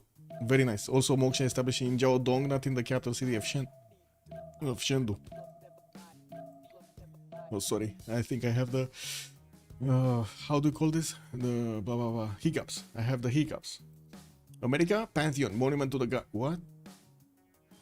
So he picked up a Pantheon that is very good to actually build wonders, instead of going for something else.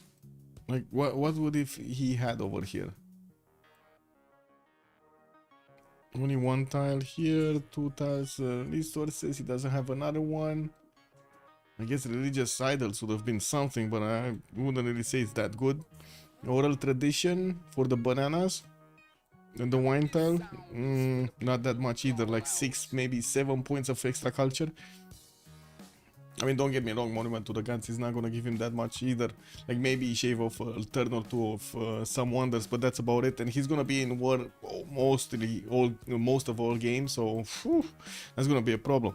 Palgum's coming out from Babylon, and we still have 3 turns to go until we're gonna see the next era showing up. Everybody except Rom and Liege did manage to get the golden ages. I would imagine Liege over here, after he's gonna get his Palgum, he's gonna be fine. That's an extra 4 points, and I do see he's also soon gonna get the general.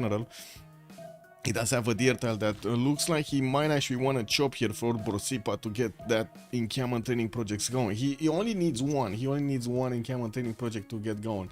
And we will need to see if also Uzetin is going to manage to get in a good enough time his encampments down. And also, guess what? America does need to get his encampments down. Wait a second. Sewi is charging through universities? He's going for mathematics so quickly? Whoa, Coco. Yeah, everybody. Well, I guess we don't have everybody right now, but Liege is gonna get it, and I think Rom is also gonna get it. Let me see. Yeah, he's gonna get it with the Splendid Campus, because that's the first one that's gonna be more than +3. This one over here, so it should be fine. Hungary has it, and I'm pretty sure also Liege is gonna get it with the Palgum. Next turn. Next to the Palgum over here. Yeah, and I do see actually the deer tile is not going to get chopped. Liege might actually want to just improve his horse tile and be done with it. There's only a single build charge over on that unit. We do have him improving his iron tile and also getting his citrus out. I do see he also does only have a single horse tile here. The second horse tile is going to be 4 points off from Mashka Shapir and the Babylon, and he's just not going to get that opportunity. And we do have him with quite a few other settles that he can go for. North and western side, actually, he could grab the river towards America without that much of a problem. Where's the coffee empire? This is the coffee empire of Rome. 3 10s for a builder here from Mediolanum. And of course, he's starting to get his markets out so he can get those extra trade routes going. Puteoli did get settled next to the dye style. Got the wheat tile to also get him the extra food going. And I do have to say, he did leave open one of these settles to the south. No, he did not. Kick W. This is, nah, look at this. He only has this settle right here. I guess he could go here and get this settle going on the copper tile. That shouldn't be that bad. 3 10s for a guy from Plaza means no discount, and that's unfortunate. We're going to need to see him hard build this. It will take quite a bit of time. He did manage to place it in a position so he does have more adjacency towards campuses, though. That's pretty good. Okay, still Monument to the Gods. Here we did see God of the Forge actually picked up by Babylon. So I think we know what Liege is gonna do here. I kind of have a good idea what Liege is gonna do here.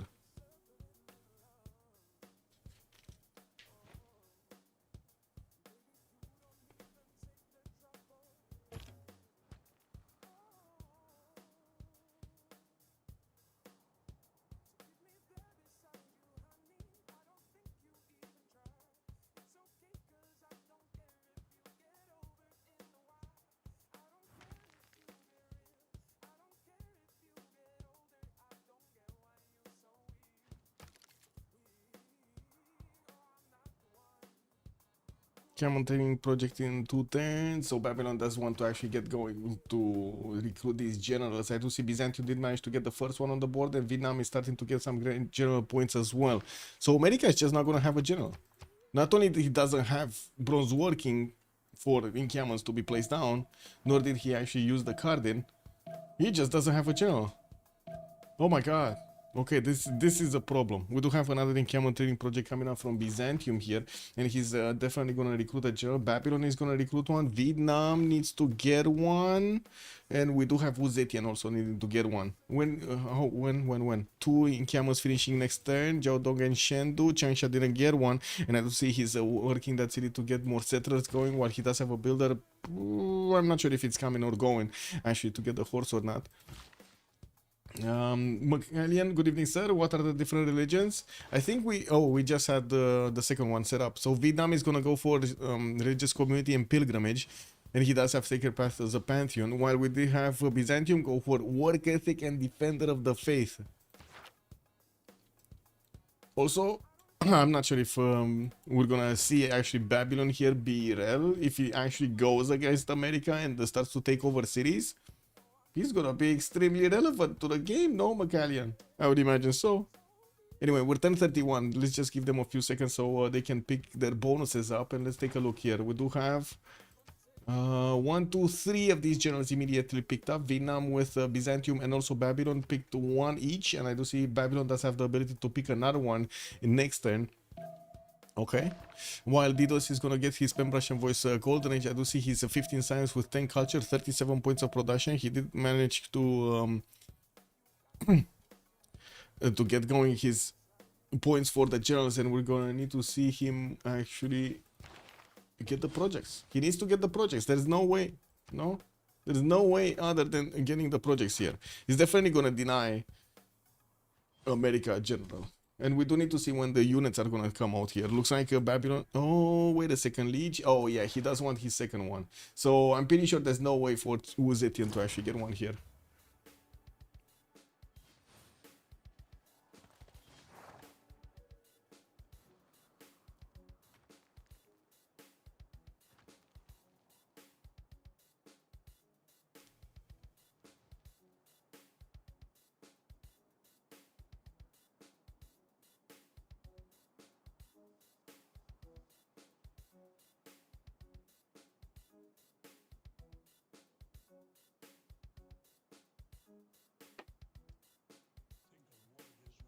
Anyway, yeah, there we go.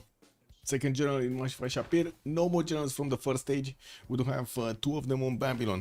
And I do see he did manage to recruit Boudica here for the military engineer, while he's gonna need to start getting the roads going.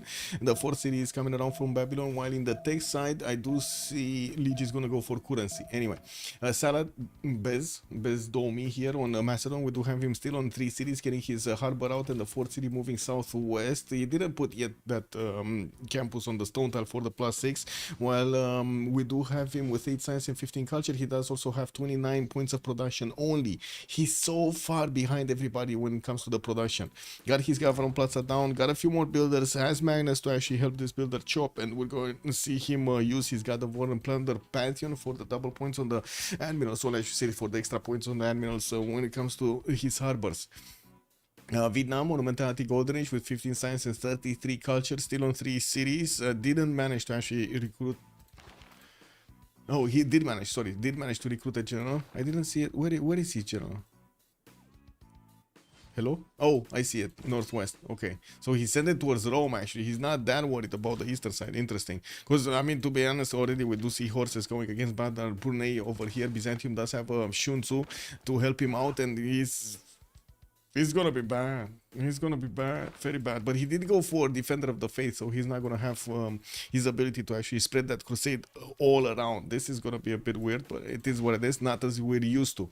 And more settlers coming out from Thanglong, and I do see also from Guangtri, while we do need to move forward towards Sewi. On America, we do have 18 science and 26 culture. He's getting his hanging gardens actually from the city of Washington, while he will need to actually discover his horsepower, and he's 1 turn away from it. He does have 3 builders out, and we're gonna need to see if he's gonna use these charges for the chops on the horses to get some form of an army out. While Sewi is Pembrasian Voice Golden, she also has 22 gold a turn. He did manage to get a few commercials down and still working on one in the city of Boston, while he's getting his markets out from Philadelphia to get those extra trade routes available for him. We do have him also on 54 points of production, which is very good at this point, just 1 point off from Hammurabi's production, and that's Hammurabi with 1 less city. We're going to need to see where this 4th one is going to be settled, how the production is going to look soon.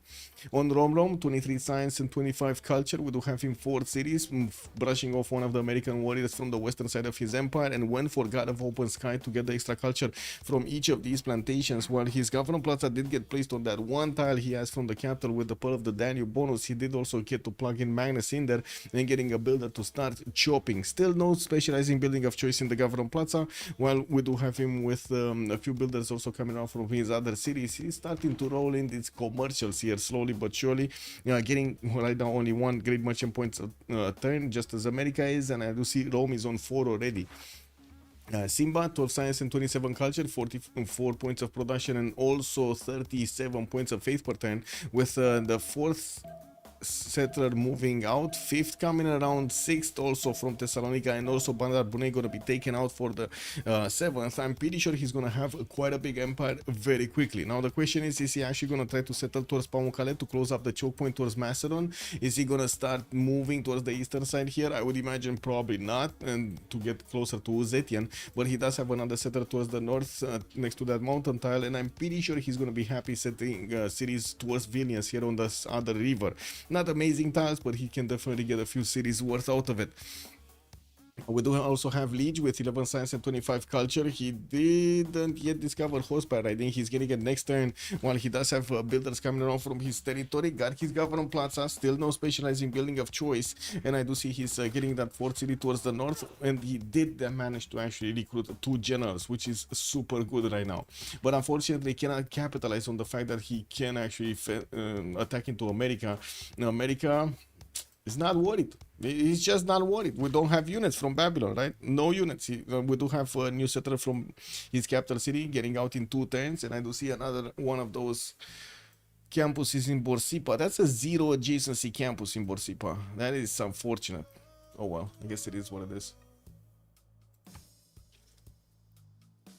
Anyway, Distoria, Rome, also gonna get his horseback riding, working on the pyramids on the 1 whatever tile it is of a desert over there in between his capital and Antium, and getting Ancestral Hall in Rome, while he's also gonna start improving his plantations here. Will need to increase his trade route capacity so he can connect his cities. With Magnus in the capital, he's getting some extra bonuses, and we do have him with the builders also available to chop if he needs to. I would imagine he might actually want to buy out that deer tile and chop the 2 chops there. Only has a single charge though. Chop another builder. It is what it is. Okay. Hungary western side also going for ancestral hall here from Buddha, and we do not see him actually getting new settlers out. He's staying on 4 cities. Wu Zetian got Guangzhou, that's a 4th city of his, and going for the 5th one actually towards that iron tile in the northwest. That's going to allow him to actually get a staging location towards Simba, towards Byzantium, but that might also put him in a bit of a defensive stance here. And we do have Didos also getting 6 settlers from Chengdu, while he didn't actually place his government plaza yet. No, he did actually, but it's from the city of Changsha, where he's also getting Victor over there. He's probably gonna want to get that intelligence. Anyway, the monuments coming around for the extra culture, and we will need to see how things are gonna develop here. Oh, but Ryu just dropped. He was building up his warlord's throne here from Thanglong, but unfortunately, poofed out of the game here. Unfortunate. Oh well. This is what it is, guys.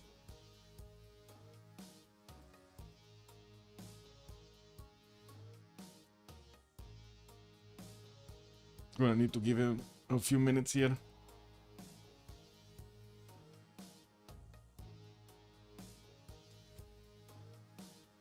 Petition to count 0 science, culture, faith, gold, production adjacency, special districts as Civ6. I mean, look at Babylon. Govern plaza elsewhere and campus being placed at random, +0 location. Yeah, to be honest, you're not wrong. But also, to be honest, he didn't really have a place for it, right? The only place would have been like a +1 here, and he would have needed to either take out the deer tile 2 chops and put it down there, or just wait for the chops to actually happen to get his campus down. I think he just said, okay, I got a discount. It's 2 turns, right, to finish. So I'm just going to get it going. I think that's the first also district that he's going to finish as a, I would say, as a campus. So he's going to get the free library in it anyway. At least that.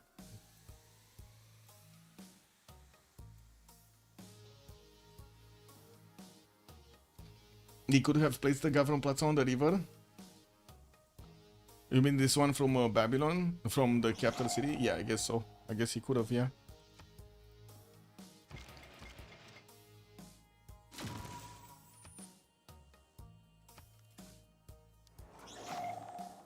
But he chose not to.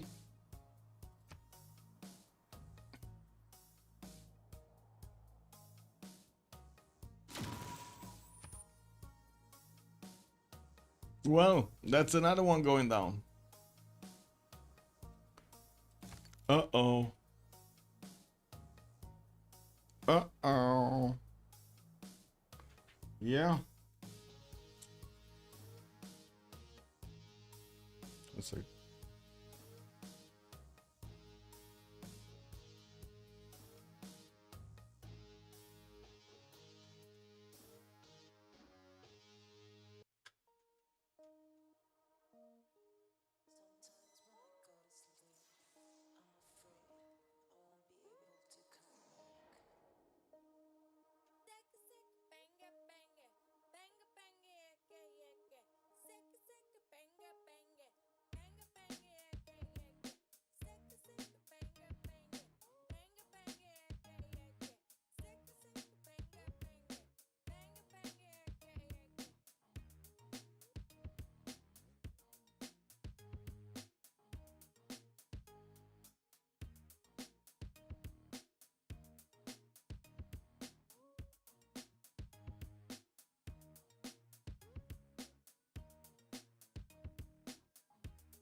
Yeah.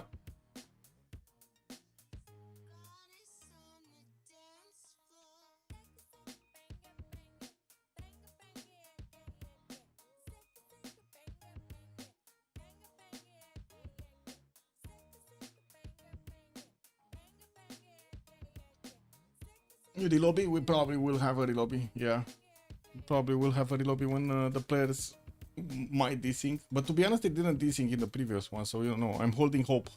I'm actually holding hope.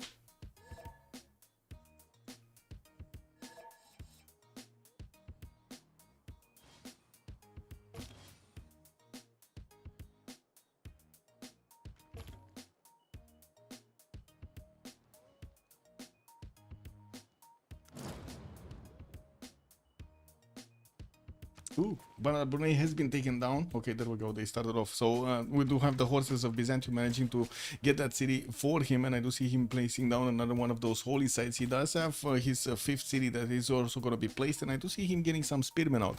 6 settler moving towards the north and getting those traders to connect his extra cities towards the capital, where he does have Moksha being plugged in. We do have him getting his government plaza down, and I do see he actually started off on getting his ancestral hall, but never actually finished it.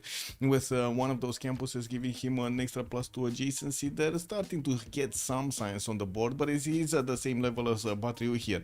With Warlord's Throne, I'm pretty sure Vietnam is going to get quite a bit of extra production towards military units, and we do have him with a much stronger economy than we do have on Simba. 31 points of gold here per 10 for woohoo. We do have also more campuses for the extra science from Vietnam. That is going to be one of these +2s here next to Guang 3, while he does have an extra 2 settler moving towards the south. He does need to push back this Babylonian scout from being too close to that city center.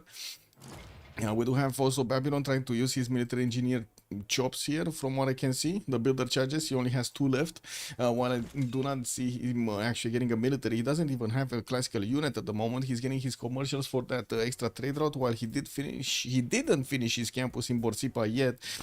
He will get one of those Sabon Kipidums and also plugging in Magnus in that city center to get the extra chops. I mean, he does have 2 of these Dietards that are going to be extremely valuable here. Okay, Hungary also gonna get his ancestral hall next turn, while we do have multiple builders coming around and him getting his markets out. Ifadlan is gonna be the next merchant, and I do see Hungary is just on 2 points with America on 2 points, but Rome is on 6, and of course we might actually have a project coming up from Rome to actually get that merchant. He does have Marcus Licinius Crassus also available, and he's gonna get some extra gold from, and I do see him still 4 turns out from getting pyramids in the city of Antium. Moksha establishing 4 turns in that city center, with also commercial hub investments coming out from Rome.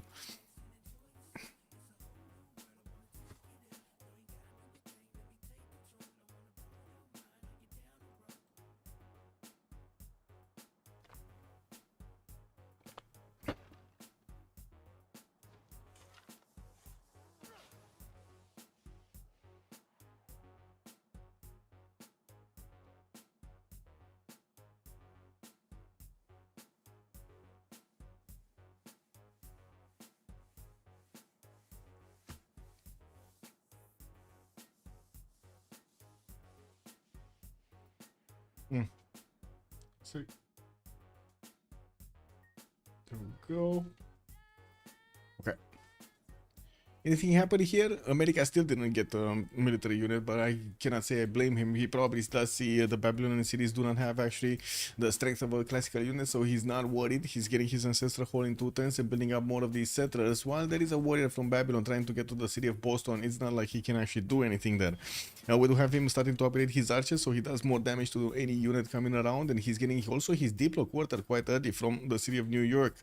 Also 5 turns for Warlord's Throne to finish in the city of Changsha here. Wu Zetian will have the ability to actually go around if he wants to America and try to hit Babylon also at the same time, as he has the ability to go against Byzantium western side. Battle Cruiser, good evening sir and welcome. General situation is okay? Not really. Also Echo Supreme, good evening sir. How would you change the title if you could into actually the game name? What I mean? Oh, right, I can actually. Echo Supreme, good evening sir. I do need to unpin this message. So when we started off the stream, Twitch wasn't really working. Like we couldn't see the chat, we couldn't see the followers page, we couldn't see we couldn't change titles, we couldn't do anything actually, just stream kick. So that's why I put the notification there. Another spearman, or is this the previous? I guess this is the same spearman. Okay.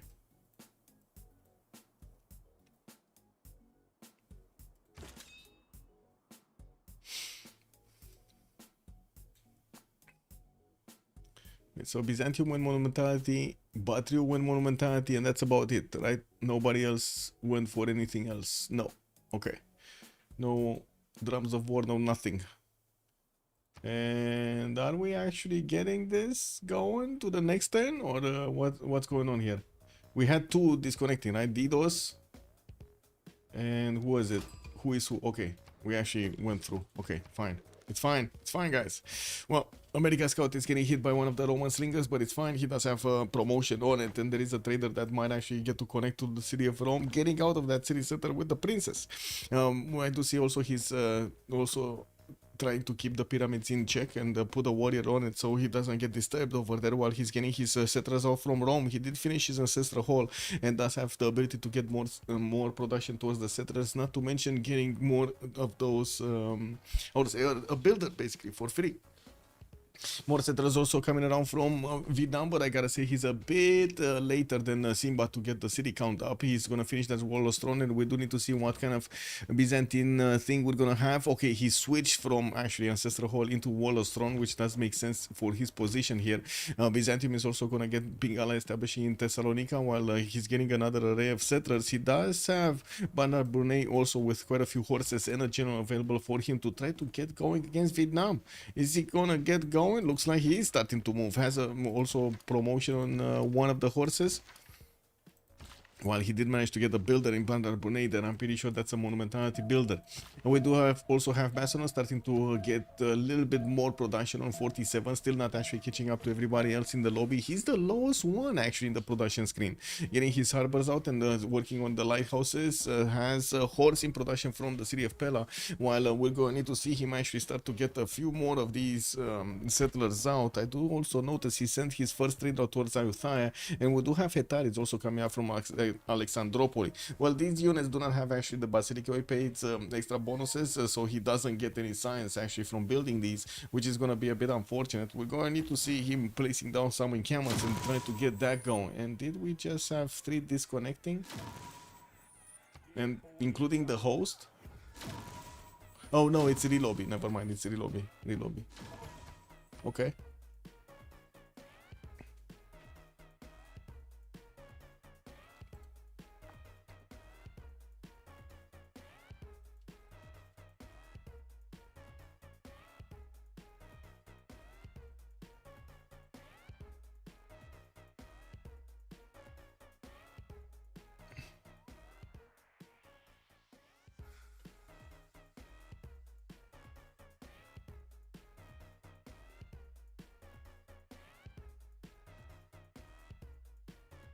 What is this? Getting pinged. Oh, did you guys see the official news, guys?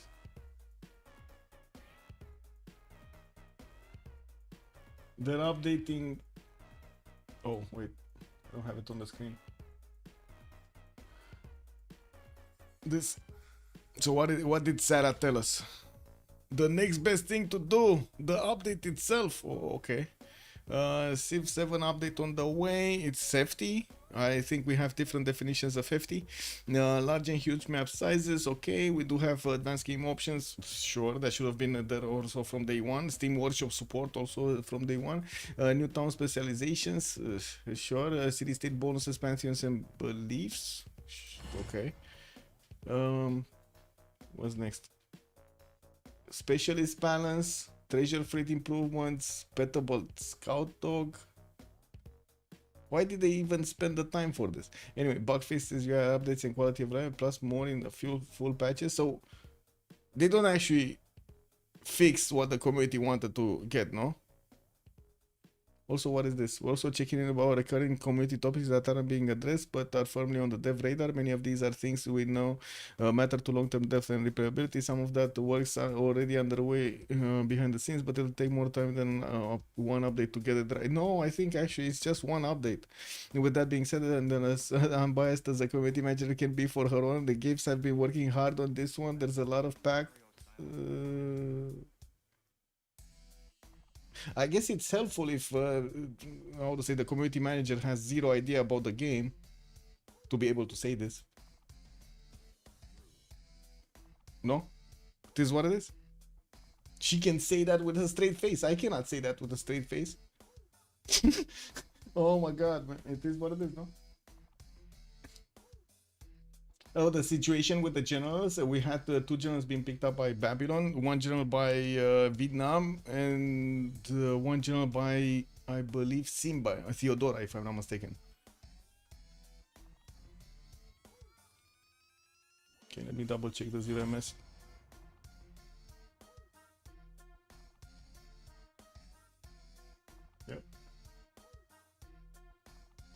Close the screen, and we need to let it load.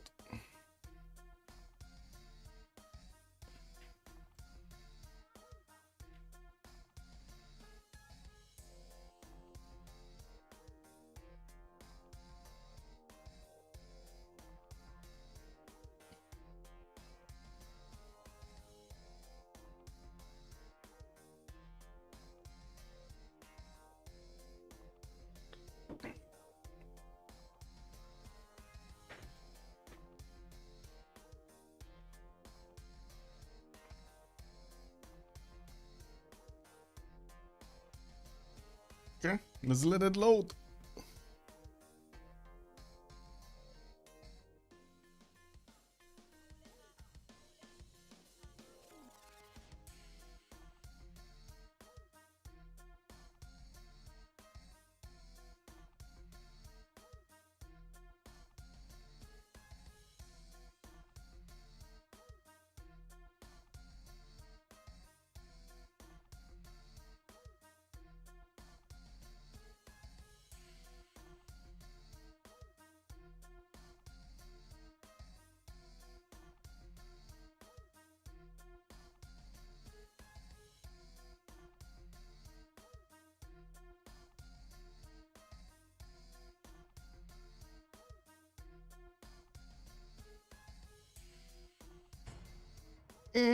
Well, I guess they're gonna fix their issues here. Let me check on the cap.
Many insects, the Athena's going ballistics.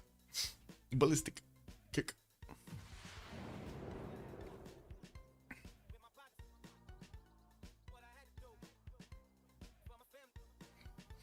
Okay, hopefully this time around we're not gonna have anybody disconnect. Hopefully.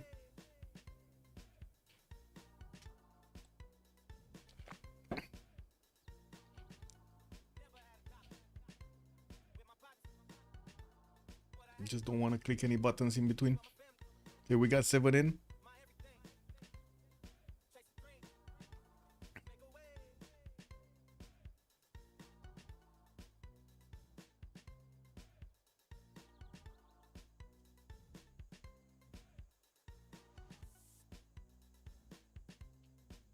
Oh. Iceland Dota. Good evening, sir. Yeah, the coffee mafia in Rome's territory. Exactly. Coffee mafia. Okay.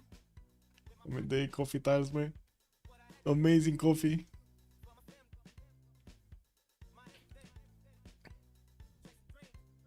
We do have, by the looks of it, Sewi with 31 science and 33 culture versus Liege's 15 and 35. Definitely Liege will need to catch up in the science screen quite quickly. And while I do see Sewi is keeping on going, getting his apprenticeship, and we've seen him actually getting his universities out earlier. I do want to, again, wait for everybody to load to actually start moving the screen over here. I'm a bit worried that we might actually cause a disconnect, so I just don't want to force the issue. Okay, there we go. There we go. So Babylon 5th City is coming around. He's starting to work on his Warlord's Throne in 3 turns, and he's actually putting some chops in.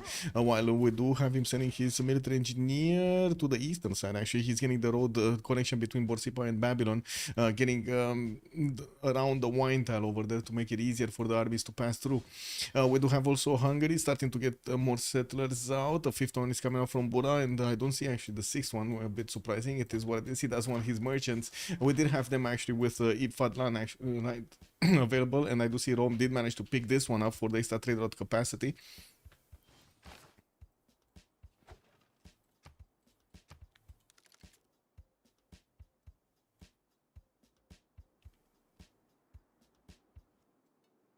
Monuments in 3 over there from Guangzhou.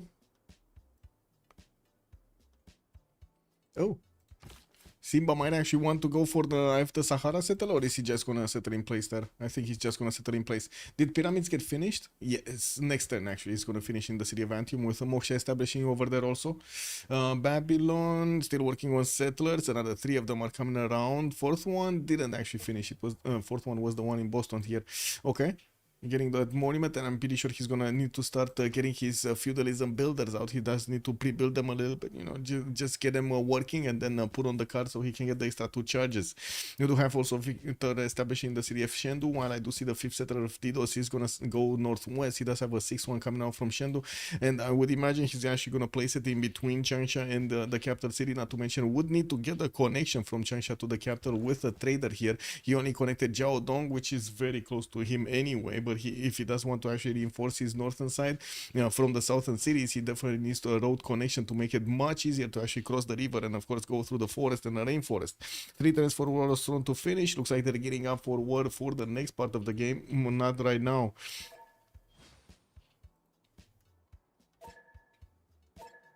Let me get the countdown going.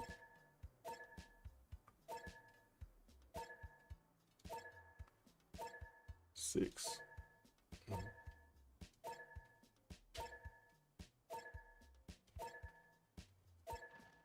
Okay.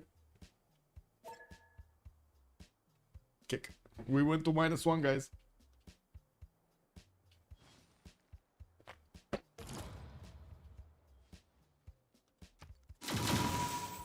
And we disconnected. Is it me? Not me. Okay. Well, I guess we need to reconnect. Amazing.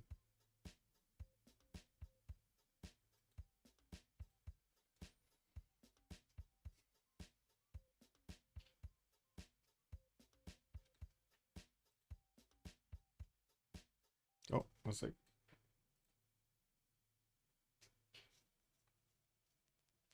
I have a wonderful electronic invention I want you to see.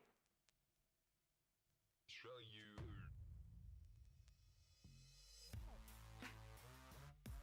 Oh, this is taking quite a bit of time to get to load in. Wait. Let me make a lobby then.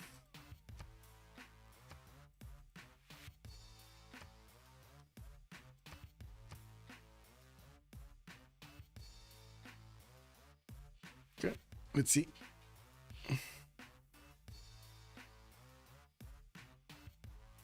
Oh, new lobby. Never mind.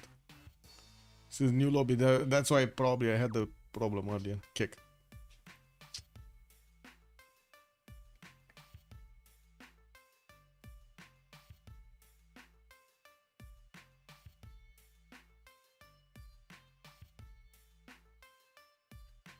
And a new lobby.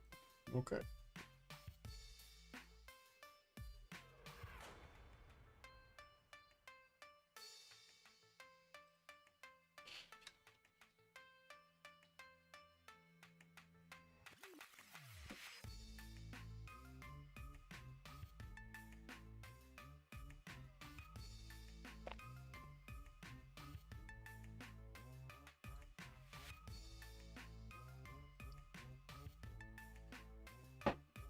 I guess in the meantime we can watch some memes. No? There we go. We watch some memes.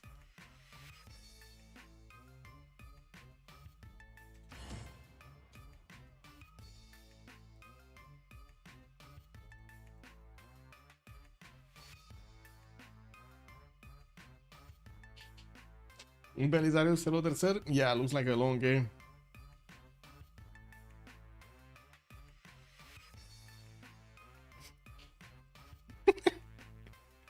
More memes coming in.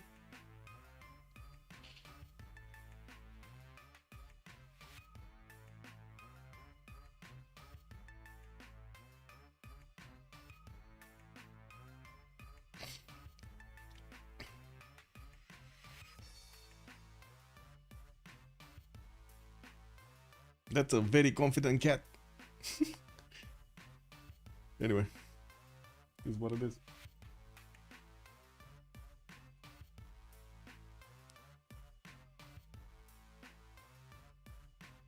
Wow.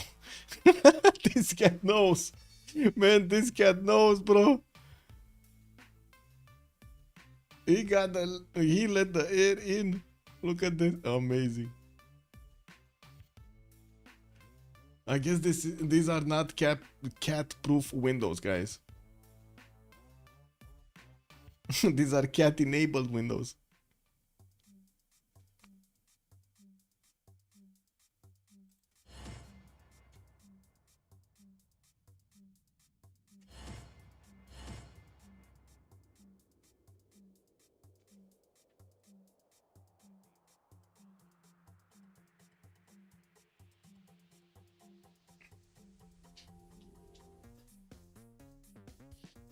Check out my funny cats in chat.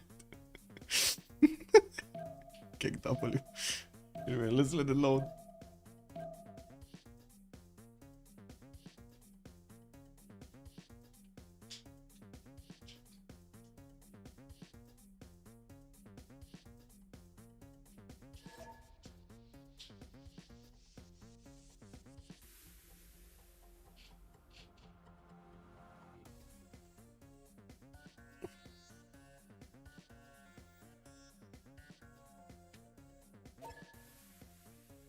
What?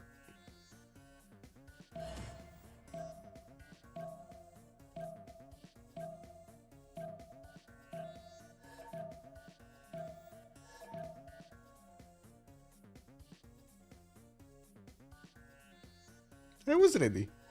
What?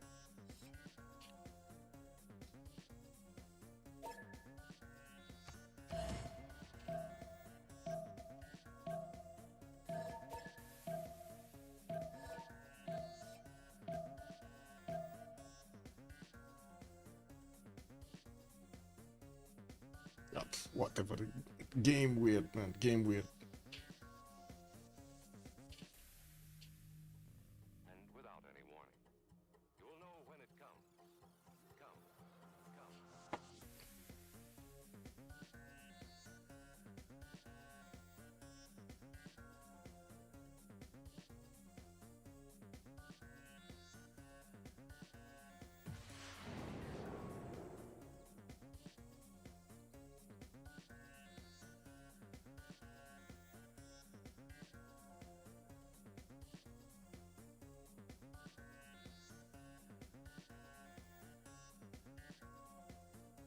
Just gonna need to wait for everybody to load in before we're gonna start moving, and hopefully we're not gonna DC one turn after.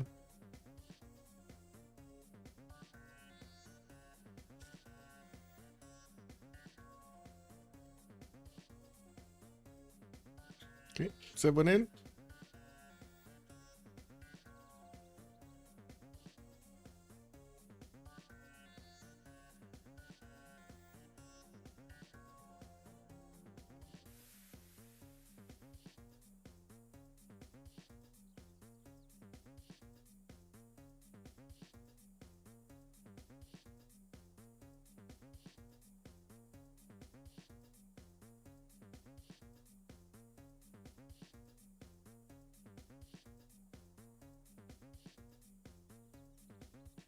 Ulyss may be a little annoyed. Oh, why are they annoyed? Not because of me. What did I do again? Oh man, whenever there's stuff happening, they just blame me, no? Wow.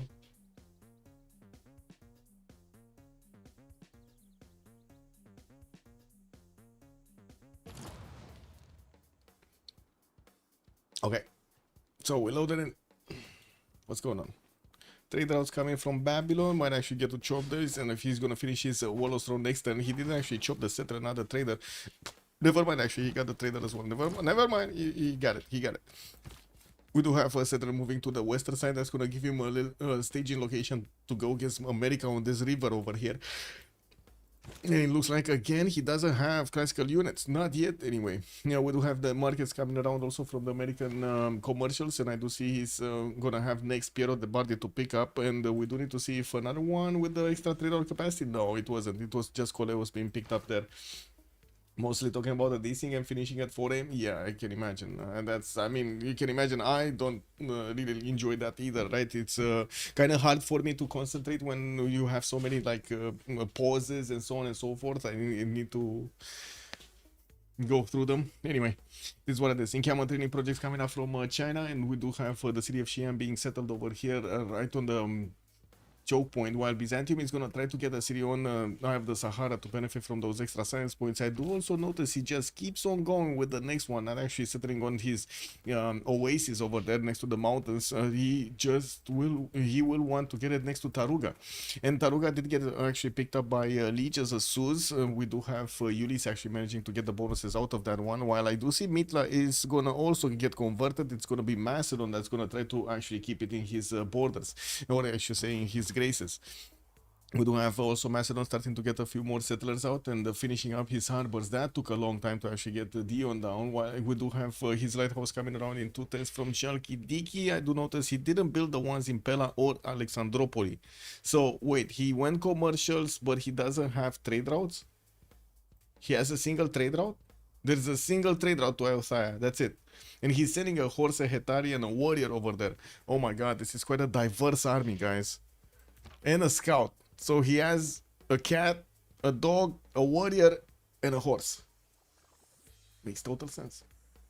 Like total sense, no?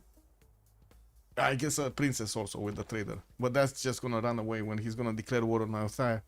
Anyway, yeah, that is gonna allow him to actually get right to the south over here of America, which is gonna be one of his allies. He might actually want to keep on going with that military to go against Babylon, but to be honest, I think if he just decided to go eco here to try to get the economy going, I think he should have just focused on that one, right? They get the lighthouses, get the trade routes going, and so on, and so get more cities out. I guess we're gonna need to see if his strategy is gonna be successful.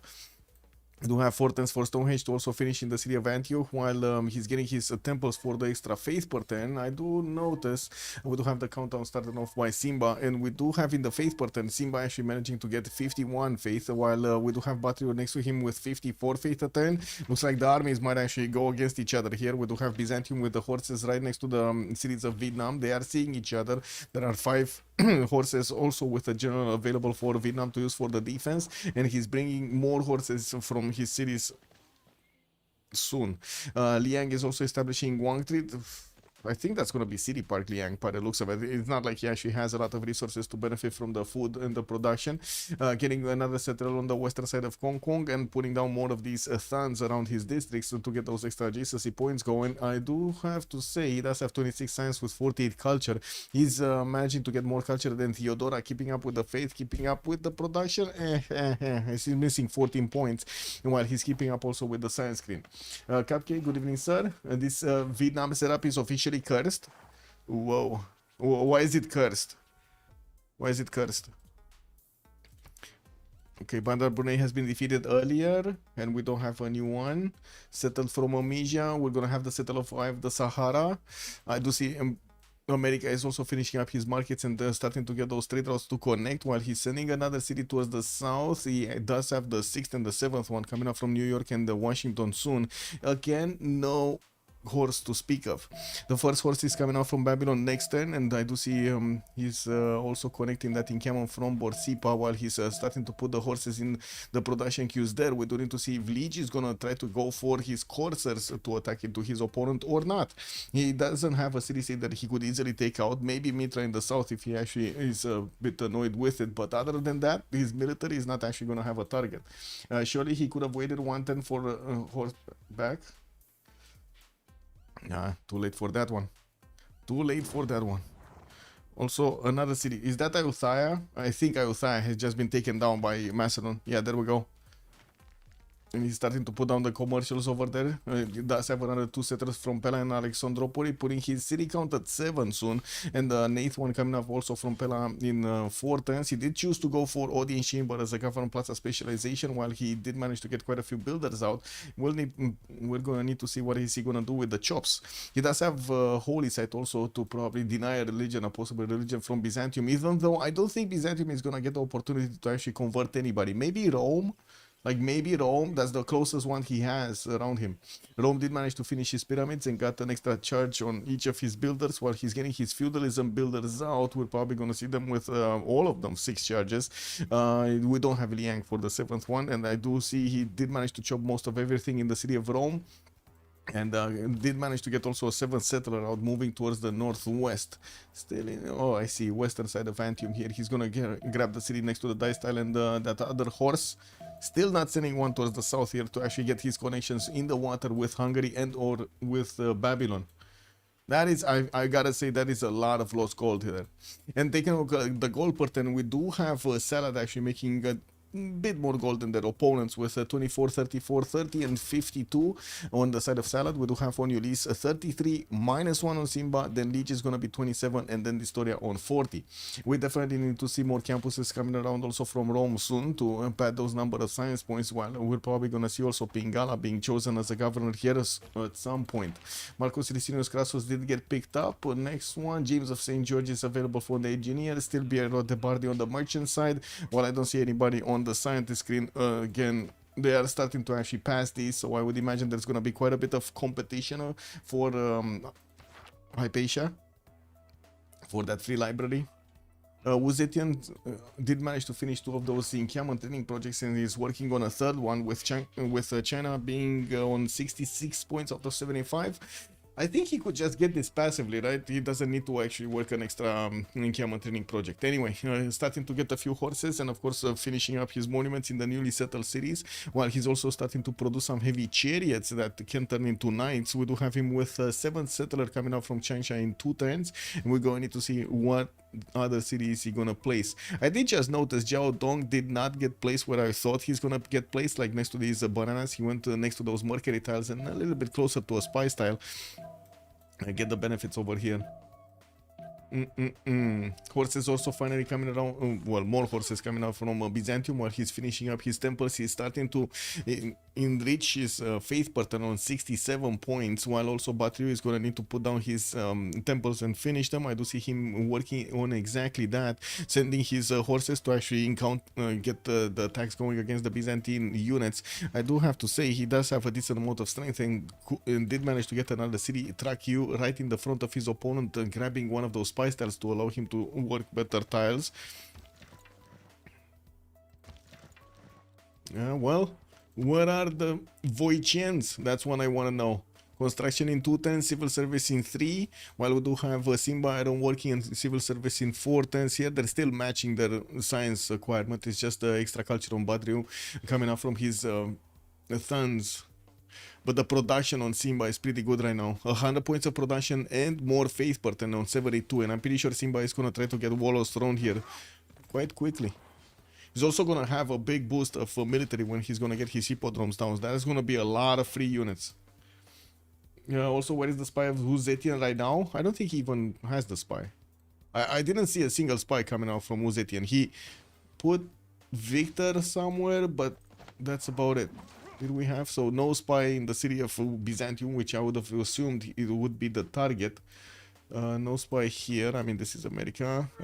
Anything happening over here? No more horses coming around. No spy. I don't see a spy. Hungary doesn't have a spy in. We do have him with more settlers, and Rome doesn't have a spy in. Well, I guess Rome is ally, Hungary is an ally. Never mind. Let me actually watch the other ones. Here, oh no, it's fine. Actually, I was looking at the good ones. There's no spy. There's no spy anywhere. I guess he forgot about the spy. Oh, it's well, it's coming up in 3. Anyway, it is on civil service. Did they delay this? Oh, was it? No, anyway. Surely he could have waited on blah blah blah. And I do have to say he doesn't have yet monarchy. Kick. Zetian. Let's see. Civil service. Thank you, Cupcake, for the update over there.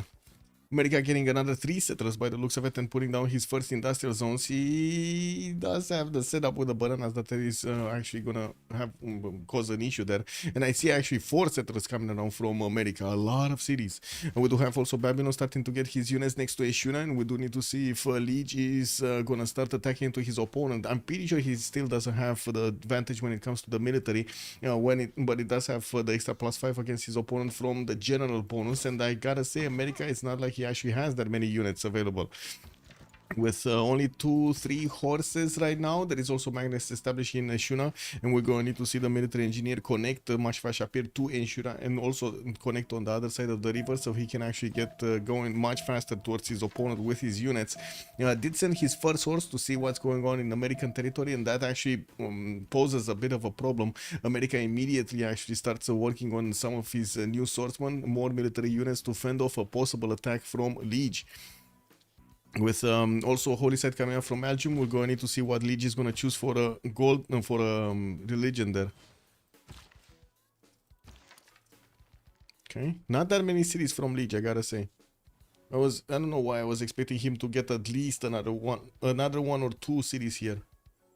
Okay, sure, he doesn't have very good territory. I can totally understand that one.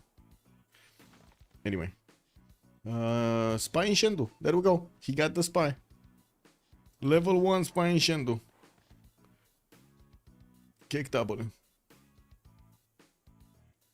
Encampment in Xi'an. Timur also recruited. We do have heavy chariots there, and I do see a horse. A single unit, so he's not gonna actually do that much damage against his opponent. While I do see China is also gonna grab a border with a Macedon here. Now we're gonna need to see if he's gonna start actually moving some units towards his opponent. A new settler coming up from Guangzhou, another one coming up from Shangsha in Fortens, and I do see he did actually grab one of those scientists. I don't think he actually grabbed. Yeah, he did. He just grabbed Zhang Heng. Hypatia did get picked up by Abraham Lincoln for the free library and the extra science on the libraries. Why is it religion on Liege? What do you mean? Where's the religion? There's no. Oh, why is he getting a religion?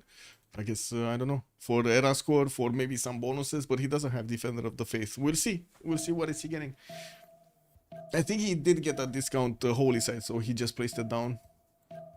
We do have Hungary also starting to get a little bit more gold per turn on 37, finishing up more of those merchants and I should say commercials, and of course getting the markets in them for the merchants. We're going to see him starting to get all of his builders out, and still did not get the setup going. Rome is starting to get this city. And we do need to see also Hungary sending another settler over here towards the south of Debrecen so they can connect their economies.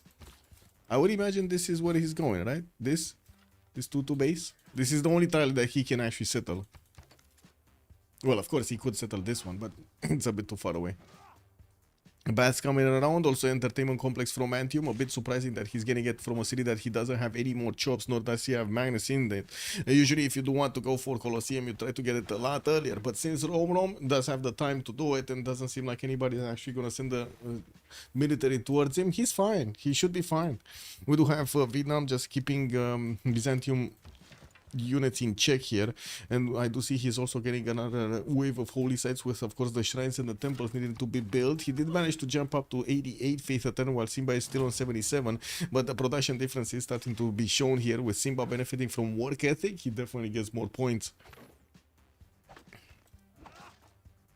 I guess discounted campus instead with the library would be a waste. Let's get Zen a turn 60 kick. Yeah, true. This is what it is. Okay, more of these heavy chariots. Xi'an did put one of those encampments down, but didn't follow opponent. And from what I do see, Simba is 3 turns off from stirrups, while we do have Didos also 5 turns away from stirrups on Uzetian. Feudalism coming out next turn. And of course, he doesn't have actually pre-builds in the builders. I don't see pre-builds in the builders. Maybe he actually moved away from it because he has feudalism next turn. Let's see if he's gonna manage to switch next.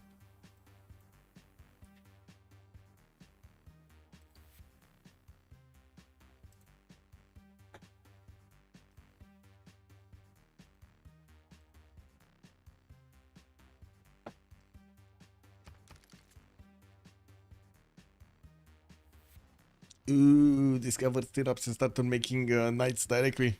Didn't give away his iron. It's gonna take quite a bit of time to actually get the knights out.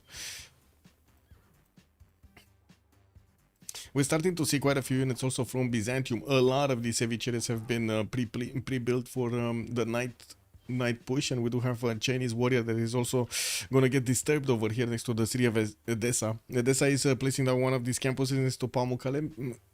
Will give Simba quite a bit of a boost over here in science. He did jump up to 46 science with 50 culture, and he's keeping Vietnam in check quite nicely on the western side. If he does manage to get the stirrups in a fast enough time, Batrio might not actually have a chance to defend himself here. We're going to need to see if Byzantium is going to manage to upgrade all of his units. They do need quite a bit of gold for him to actually get going, and I do see Ligi is keeping 273 gold in his bank, while we do have Byzantium also with the ability to actually chop a few of these main stars to get the gold. We're going to need to see if it's going to be enough. He did start to chop already. You see one main star got chopped over here, and got another one over here in Amasia. Sinop doesn't have one, Antioch doesn't have one, Constantinople did already, no he didn't. Thessalonica, no, it's just Bandar Brunei, this one. So he has like 3 mace chops, or 2 mace chops, right? The one in Amasia and the one in Bandar Brunei, that's it. That's not a lot of mace chops. I guess he does have this one, but to be honest, it's probably more expensive to buy out the tile than actually chop. Kek. Might as well not chop it. Gold per turn 46, 30, 50. Okay, the story is starting to make a decent amount of gold per turn on 59, and I do see him building up the arena count. Romrom did manage to actually seize Yerevan and also get the levy on it for an extra envoy. He did actually get all of those warriors just to sit around. I don't think he's actually gonna go anywhere with it. Macedon, Euthia, Aigai, and Tripolis got placed. 7 cities already. He does have his campus coming around from Pella, and I do see another one from Alexandropoli being placed next to it. While we do have him with another settler wave coming in from Chalkidiki. It looks like he's starting to recruit the admirals. He did pick up God of War and Plunder as a Pantheon, so getting extra points is going to be something. I do see also lighthouses for those extra trade routes. He's definitely going to grab a lot more production soon. With 97 points, he does also have 97 points of production. With 39 science and 53 culture a turn here, he does also have 50 gold a turn. Who's gonna have golden next era? We do still have quite a few turns until the next era. 4 more turns, and it looks like Dido's Dark Age. Bez is gonna get his golden. Woohoo! Is gonna get 46 out of 50, so still in a Dark Age. Might actually have enough time to get more points here. Does have the ability to actually get a boat also. Anyway. I do see also Sewi is 41 out of 44 points, and doesn't seem like he's actually gonna grab that many more. He does have an industrial zone, but it's only a +3. This one is also gonna be a +2 when he's gonna get his aqueduct going. He could have actually tried to get another aqueduct from Philadelphia, but I don't think he has time right now. This one, whoa, he could have had one, but he didn't. This one could have been a +4. Because, you know, as you can see over here, immediately after he finishes aqueduct, he got it down. This one would have been a splendid one. Well, that's some era score lost over there. Anyway, Romrom 43 out of 43. He does need another 8 points to get the golden age. We do have Simba 50 out of 53. He needs 3 more points. I do see also Romrom is going to get military tactics and divine, right? So I would imagine he's actually going to get the points over there. Shouldn't be a problem. Liege is also 3 points off, and looks like, oh my god, he's getting quite a bit of a military against America's side over here with only 2 swordsmen and 2 archers. Looks like America is going to need to fend off a lot of his opponent's units in Babylon. And I gotta say, how can this actually happen? How can this be? They had so much time to build up a defense over here. Leech took it so slowly. He was basically like courting his opponent right now, man. He was taking him to the restaurant, opening up the, you know, car door, walking her in, and everything, walking the date in. You know what I mean, right? Getting the chair out, putting it in. Very nice manners, no? Don't you need the +3 only for industrial? No, you need the +4 for that. It's +3 only on the campuses, holy sites, I believe. and theater squares. For commercials, for industrial zones, you need +4. Let me actually see. Splendid industrial, no? Splendid. Yeah, there we go. You need a bonus of +4. Same with the commercials and the harbors. Okay, when is Liege gonna get castles? Liege is castles 8 times with Divine Writing 2. It doesn't seem like anybody's gonna boost him there. He did manage to get Trebuchet, probably with a general here. He recruited. He got also Confucius. So yeah, he did recruit Ethelfred. And Baltimore might actually go down. We got already 4 of these horses next to that city center with a general. There is a builder that is moving north west, and I'm actually a bit surprised he didn't actually try to get it on that forest so he can chop his walls. He's not chopping his walls, getting machinery in 1, divine right in 2, and I do see he has a few men at arms that are gonna get upgraded here from the swordsman, which are gonna be strong enough to actually attack into the horses of his opponent quite nicely. And we do need to see how much gold they're actually gonna put into getting the upgrades on these crossbows. The American archers are gonna be quite strong if they get the crossbow promotion. So he's gonna actually switch towards masonry and get his divine right in 2, while he still is not getting his golden age yet. Liege did manage to secure his golden age. I do see Rom is still 2 points off. Simba is 2 points off, and Historia did manage to secure it. What is this? Colosseum, 6 turns away from finishing in Antium. I do see the armies of Yerevan that did get levied by Hungary are going through the Roman territory. They might actually try to do some damage here at some point against Vietnam. While Vietnam is putting out a lot of these horses, he's also starting to buy out a few more builders and working on the intelligence agency in his government plaza. We still don't have Byzantium getting stirrups, but he did manage to get so many of these pre-builds. We're going... Oh, he did. No, never mind. Excusez-moi. He did actually get stirrups, and he's starting to get the knights. He's starting to get hippodromes down from quite a few cities. So I would imagine we're going to see a lot of knights in the next part of the game. A lot of them. Like, they're gonna be everywhere. It's gonna be quite a lightning show. Building units for the attack on Abraham can be considered as a citizen. Don't joke like that. What? Really? Okay. Kick. If say we can stay in a Dark Age, Liege just dead. If he's gonna go on the offense, maybe. We do have 150 points of production here on Abraham Lincoln, and does have Baltimore with a bit too much strength. We're gonna need to see, well, the city is being placed under siege, and it does seem like Liege is gonna try to pick off all of these other units around the city center. And while America doesn't have a general, it's gonna be a bit of a problem for him to actually attack into these units in the forest. He needs a bit too much time, and I would imagine we might actually see Liege here just sacrifice his strength from the horses to keep on attacking against the city of Baltimore, since it is under siege and it's not getting walls anytime soon. Trebuchet coming in. I don't think he has the strength for the next wave of units. At least military engineer is going to build the pathways, making it much easier to actually reinforce. And we're going to, and oh, there we go. Liege is actually getting castles next turn. If he does manage to actually get castles as he's taking Baltimore and does manage to upgrade these units, this is going to be nice. This is gonna be actually very nice for him. But, very nice. It's gonna be nice, not very nice. Anyway, did we jump into the next era? No. We still have a turn. Did they manage to get it? No. Oh my god, Dark Age, Dark Age, Dark Age. And then on the other side, golden, golden, golden, golden, across the board. It's only gonna... Oh, that's gonna be so much of a difference in between them. That's gonna be built up. We're going to need to see if Salad is actually going to capitalize on this Dark Age in any way. And we do have China actually managing to get a lot of these heavy chariots, and we do need to see if he's going to have the money to upgrade them. We do have also Batriu that is going to need to fend off the attack of Byzantium against his cities, especially with so many knights coming around from Byzantium. This is going to get scary quite quickly. And yeah, there we go. Baltimore is actually half HP. We do have a few horses that just gave their lives basically for that to happen.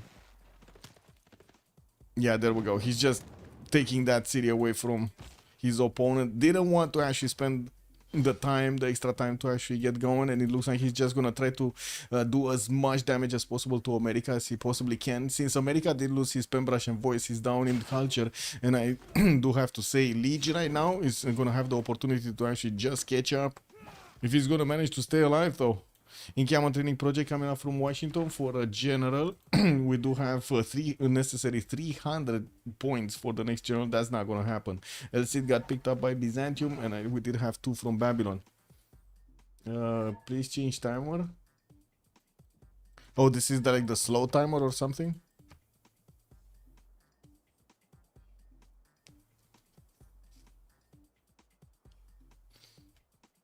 No way he can do something to the city. He did. Look at that. He took the city, battle cruiser. He took it down.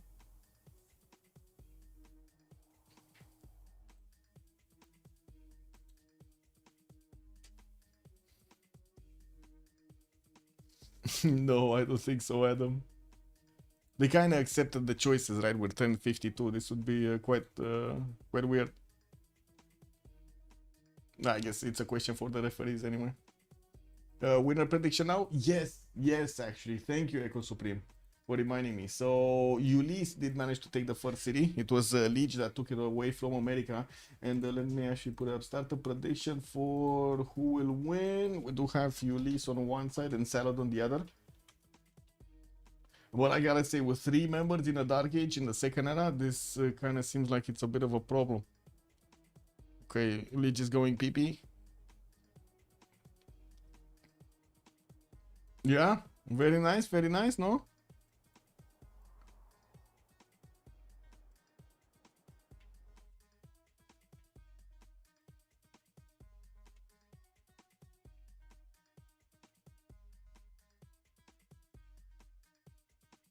Just clearing my pings out. So many pings, man. Okay, let's see what's going on. So we're gonna have a minute. We're gonna need to let them actually choose their bonuses for the next era, and we're also gonna need to go through the Congress, and then we're gonna have a pause for a little while, like 2 minutes. What the helicopter kicker? Good evening, sir. We actually have quite an array of religions here that we need to take a look at. Tithe, he went for the extra gold on the cities converted. Babylon went for Jesuit education and also crusade. So he's gonna crusade America, lol.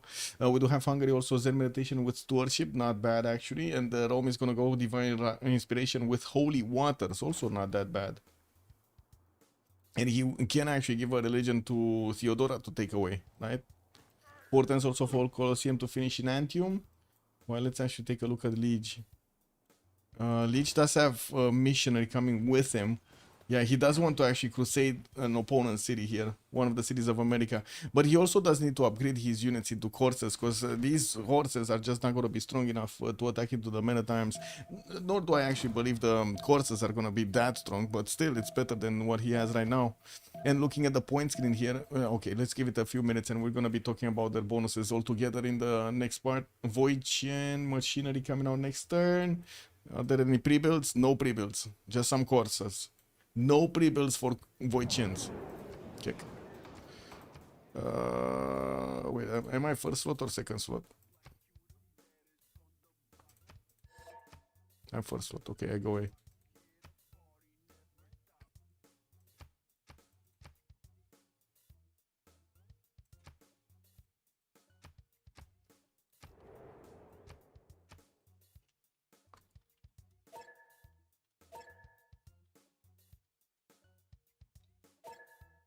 Okay, be right back. 1 minute and a half, I guess.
quite a few units actually from Vietnam going towards Rome, and it's not like he actually has that many defenses, but he did manage to upgrade a few of these knights.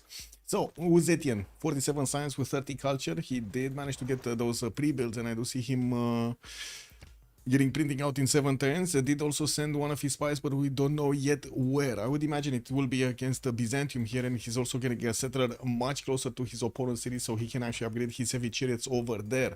With also 79 points of production, looks like at the moment we still need to actually see him putting everything into his build queues, while he did manage to get another city finally towards America, so they can set up their coastal trade routes going. His intelligence agency is coming up in 7 turns from Changsha. I do see also Bez is on 95 science with 44 culture. He's the only one with a free. Can we imagine that? Mastodon, the only one in the golden age from his team. Can you imagine that? Oh my god, man. Yeah, wow. 5 turns for a ministry. We do have him getting more libraries, and of course he's getting the extra science from his harbors here. On 120 points of production, we're going to need to see if he's going to manage to do something with them. We do have also Batriu, 19 science with 59 culture, and I do see Batriu did manage to get to 2, 4, 6, 7 cities, upgrading his courses against Byzantium. While I gotta say these courses, these Byzantine knights will have a decent amount of strength to go against the Vietnamese units. They're also going to be quite big in numbers. We're going to need to see if we're going to have Vietnam with the ability to actually withstand this attack. He doesn't do that much damage with the Voitians against the knights of his opponent, and both of them do benefit from generals, the correct ones. I do see also a 100 faith turn here for Uhu that he's not going to get to use in this part of the game, with temples actually still getting built. A few more courses are killing out. He does also have 93 points of production and 3 turns to finish his intelligence agency from Thanglong. Sewi, 55 science and 33 culture. Lost a city earlier to Babylon, while Babylon is retreating his units so he can upgrade them into coursers. He did lose a few of them while he was taking out the cities of his opponent here. And America right now with 189 points of production does look kind of iffy. He looks kind of iffy. Very little science, very little culture, and we're going to need to see if that production capability is actually going to help him with this. We do have Romrom also 85 science and 32 culture in a free inquiry golden age, 2, 4, 6, 8 cities available for him to use, and he did manage to levy that city of Yerevan, sending his units towards the front line in the south of Brundisium to help actually keep away Vietnam from doing an attack against that city center. A very good timing to help out his neighbor. We also do have him with the harbor being placed on the western side. I don't think anybody's actually going to get onto that coast, while we do have another settler coming up from Pex. He finally did manage to get down Sheker's Fervar so he can connect his economy to the Roman cities. Level 2 spy in Puteoli from China. What? What? What? Does he have 2 of them? Okay, I'm like, what? I'm like super confused. Are we gonna see a spy appearing in Simba's territory or what? Why did he get Handan so close and Xian so close if he's not spying on his actual opponent? And he's gonna send a spy so far away. Yeah, I mean, you know, choices, choices, choices. I think he has another spy on the way though. Like I wanna think that, right? I wanna think that he has another spy on the way somewhere. Oh, Liege. Pyrex is crash, kick W.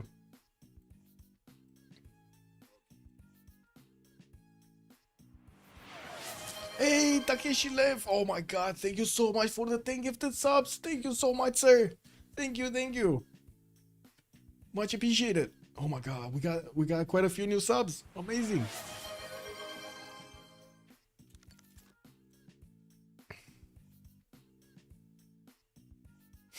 Mulțumesc.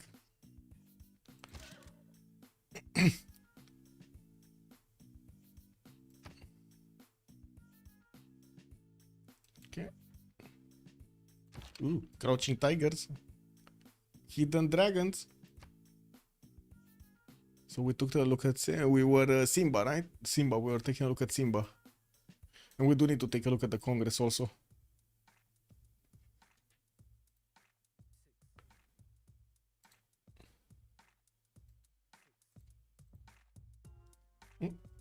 See, this is fine. This is fine. Okay.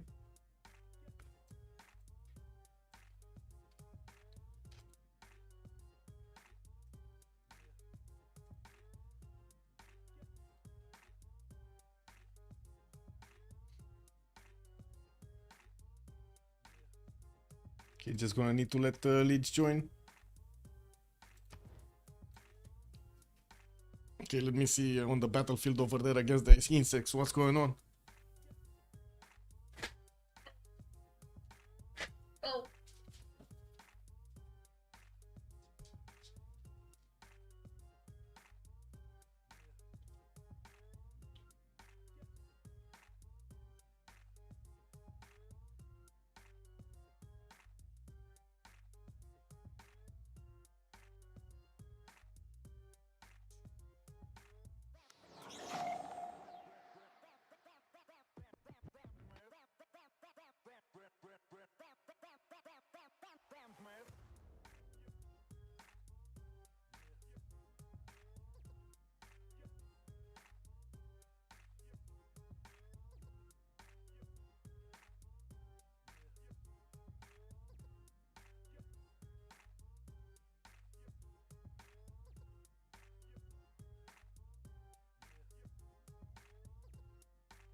Or not. If this game is gonna keep on going like this, we're gonna need coffee, man. We're definitely gonna need coffee.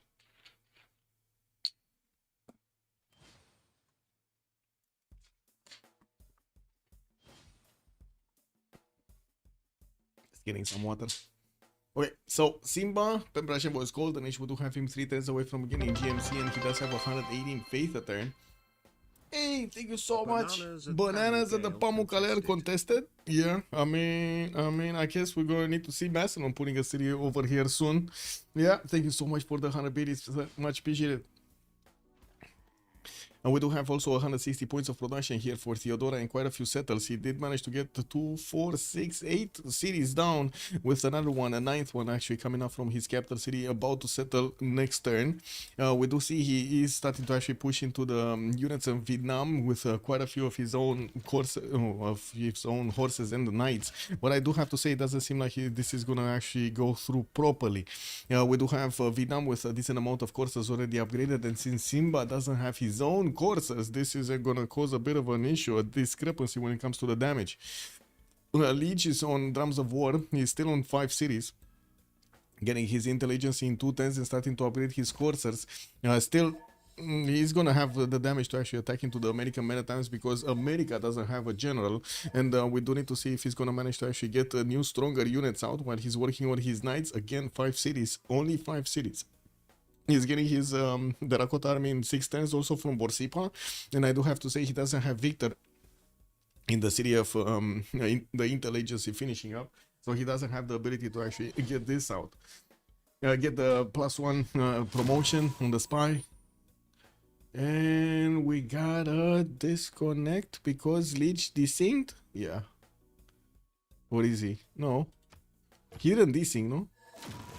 Well, I guess now everybody's gonna disconnect anyway. Yeah. We got a relobby.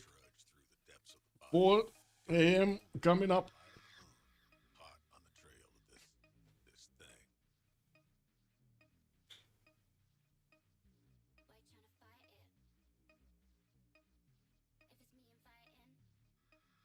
Got another reply from support. They're looking into it. Okay, they're looking into it again. Let's see it. Let's see it happening. Respectfully, no. Emote unlocked. Wow. Yeah. How is that even representing respectfully no? It is what it is. I still think we didn't check the Rome.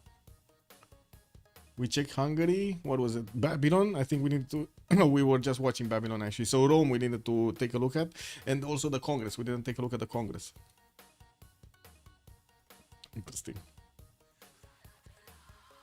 Today is Thursday, right?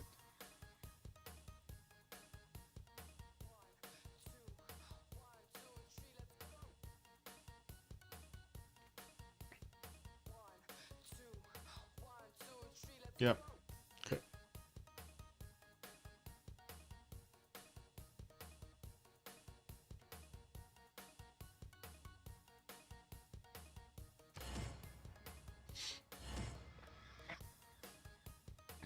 I guess it's not gonna be Thursday for long. 22 minutes. Oh my god, Friday the 13th is coming up tomorrow. Kick. Uh-oh. Uh-oh. Are you ready, guys, for Friday the 13th?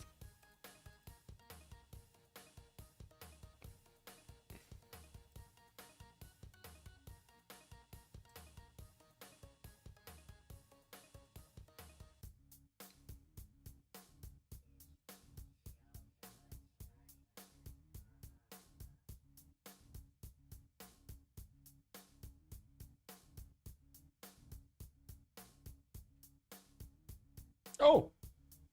Okay, so I think I can do the updates tomorrow. Okay, perfect. Yeah, I think I can do the updates on the website tomorrow. Seems like chat is pretty sure who wins. Wait, what did you guys vote for? Bez? 98% Ulyss. Oh my god, and only 2% salad. Is this because of the golden ages, guys? Did you just put all of the points in because of the golden ages? Oh, that's gonna hurt. Can you imagine if salad pulls this off? Oh my god, if salad pulls this off, this is gonna be a nightmare. For quite a few people in chat over here just throwing their points.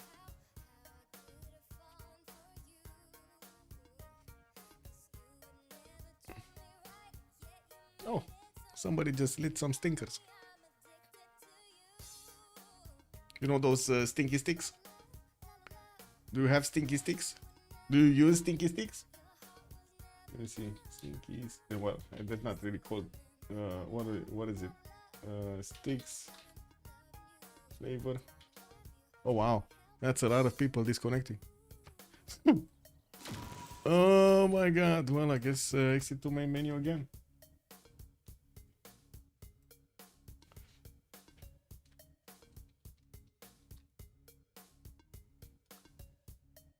Stinky sticks. There we go. Do you have stinky sticks? Whoever put in the 50,000 on your list? Yeah, I don't know, man. I don't know. You guys have stinky sticks? By the way, just gonna keep on asking this until somebody answers. Kick. Sticks for home fragrance. I don't know who actually turned on one or lit one on fire, but somebody did.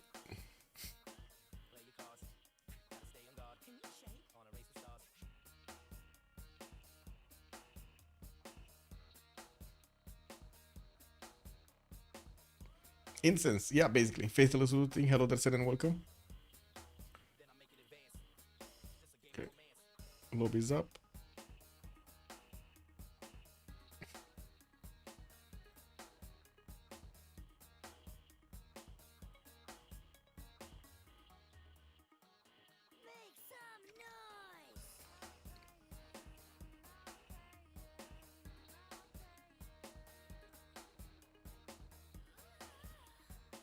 Two scraps in back to staging. We love FFA. Yes, KW.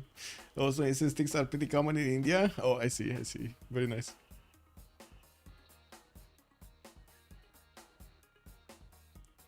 It's like a tradition to light one up a day. Oh my god. Okay, one a day. It's quite something. I mean, they do stink a lot. They stink well, but they do stink a lot.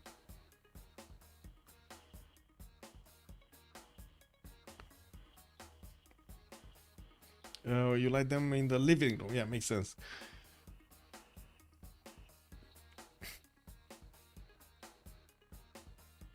I mean, with to be honest, with my smell, it could have been just somebody like 3 houses over that I can smell the sticks. I don't know if it's good or not, but the smell. It depends on the brand you have. Oh, I mean, I don't know. I don't know which brands. That would be quite something to know the brand from the smell, from far away. Kick double. That would be quite something. But I actually need to know the brands.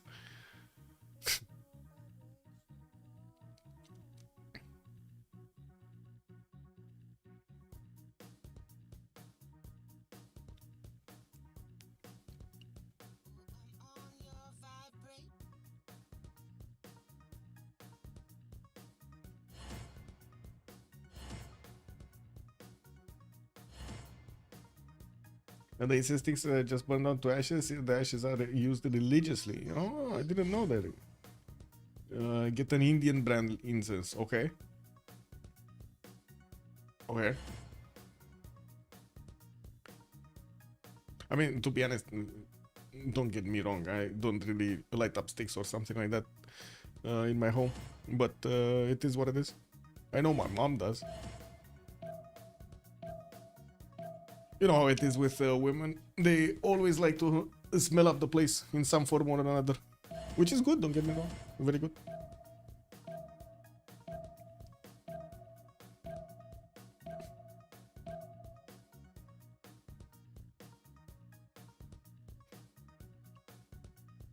Yeah, do they have some functional value, like keeps away insects and snakes or something like that? I have no idea, actually.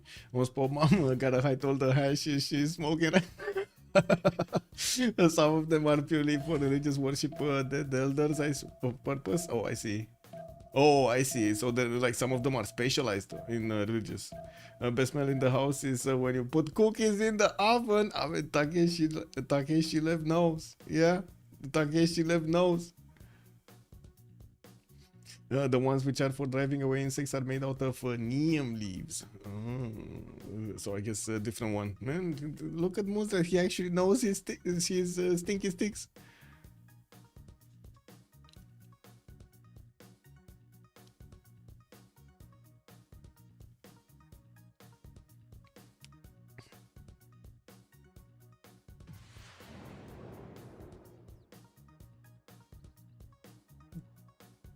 Okay, just gonna need to let it load. Oh, he did it again, man. But to be honest, he could have rejoined earlier. I guess the turn rollovers were a bit too long. But we did manage to at least get to 10:54, no? Oh well.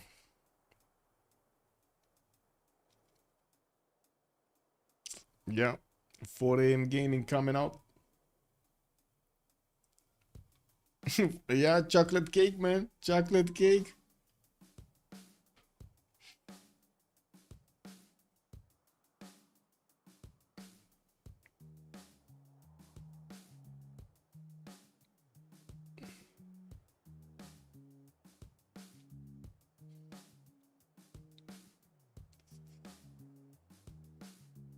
Yeah, I mean, it might be, I don't know, something like the PCs or something. I don't know.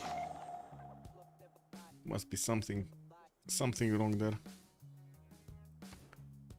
So we still reconnecting, and of course we do have Bez also rejoining.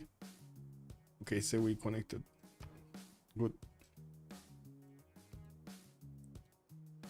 More of these bans coming in. The replacement Aqualex for Rome, and I do see he's still 2 turns out from getting Colosseum from Antium. He will finish that, while we do have the Vietnamese units getting quite close to the Hungarian defenses of Brundisium, and of course Roman defenses with the Knights. He doesn't look like he's gonna have enough damage to go against his opponent here properly. Yes, Vietnam is attacking into Rome, although he doesn't have a spine. It doesn't seem like that is actually gonna go through. With only 4 of these courses actually available for the offense, he's also getting pushed on the right side, with Simba actually deciding to retreat 1 tile further, so he doesn't actually give Vietnam the opportunity to delete some of his units for free here. Didos is also going to get printing. I think we were needed to talk about Historia here with Pen Russian Boys Golden Age is on 72 science and 97 culture. It does have also 167 points of production, 174 actually to be exact right now, and started to chop that +4 campus that he's gonna have available for him from probably the city of Durecortorum, since he already did build one up in the city of Rome and got another one from Burundisium next to those mountain tiles. And we do have him still pairing those number of trade routes, and I do see one turn away from Colosseum, while he did manage to get not only his regions but also the stronger units, the knights. It's not like he actually has damage to attack into Vietnam, but I guess we're going to need to see if we're going to have Hungary keep on pushing. There is a possibility for Hungary to actually do the damage he needs to. Hungary still not getting spied on. Also, Rome Colosseum placement is very questionable. It's not reaching half of the Roman Empire. Wait, it's 1, 2, 3, 4, 5, 6. Oh, wait, 2, 4, 6, 7. This is not getting in. 7, this one, right? 2, 4, 6. This one is getting in. So he has 2, 4, 5 cities. Colosseum. Yeah, 5 cities Colosseum. It's still not bad. Come on, it's still not bad. He's missing like 3 cities right now. Unless he's placing 2 more cities in the open region. Well, I don't think this is going to be a good placement for him for a city center. It doesn't have hills, and I would imagine he's not going to get a city somewhere so far away on the western side. So yeah, that's basically what he's going to have. Okay, the Historia, we did talk about him. 184 points of production also on the Historia with 93 points of gold. It does seem like the gold per turn did switch to Ulyss's side this time around. We do have Babylon upgrading his knights and started moving towards America, while America is trying to get another city going from Washington towards the south. He did try to get some projects in for those encampments so he can get the generals. Unfortunately, didn't have enough points. Coffee, no amenities, so the Grand Empire of Rome is not gonna get the coffee. Oh, yeah, the 8 coffee tiles in one city are just not going to be available. Great merchants also double the points, so we're going to see Marco Polo being recruited quite quickly. Also, Matthias Corvinus did manage to gain the 2 Diplo points. He does have the ability in the city of Pest to actually get the Statue of Liberty, and I do see he has some mountains for the placement of the Potala Palace. I don't think he actually got a religion. Oh, no, never mind. He actually did get a religion from the city of Pex. So he does have the ability to actually get Mahabodhi Temple if he puts down a holy site somewhere, because it doesn't seem like in the city of Pex he's going to have that ability with the rainforest there.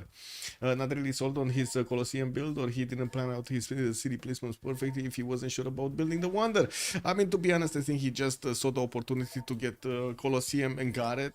I don't think this was like planned from the beginning of the game, and it's not like the city placements were that good anyway. Like, he didn't really have very good cities to begin with.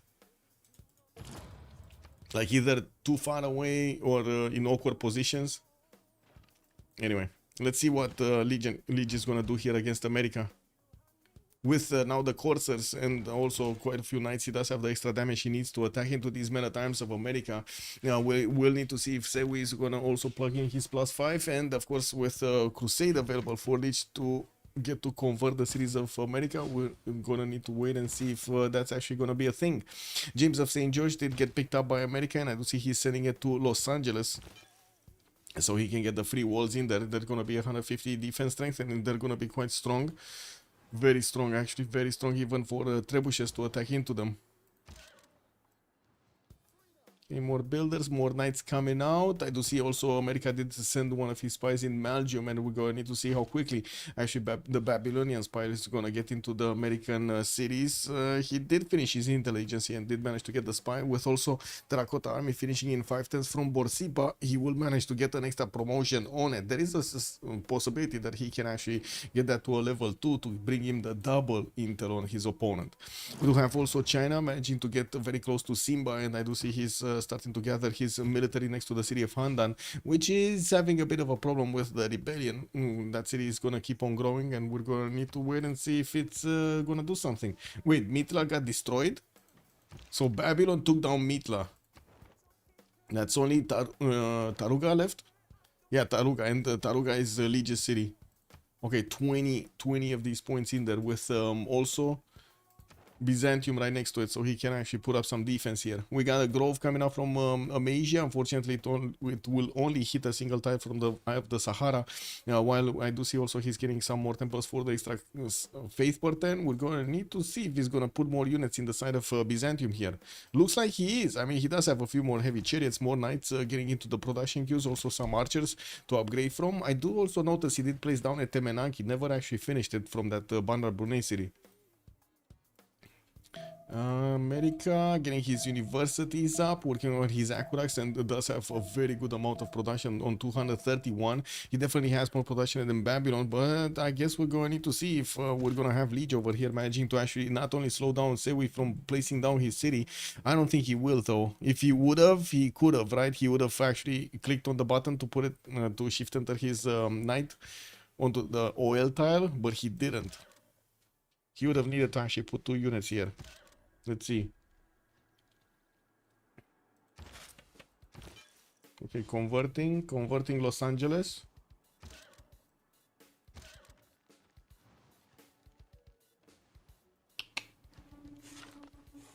Kick. Okay, more knights coming out, but very slowly from Babylon cities.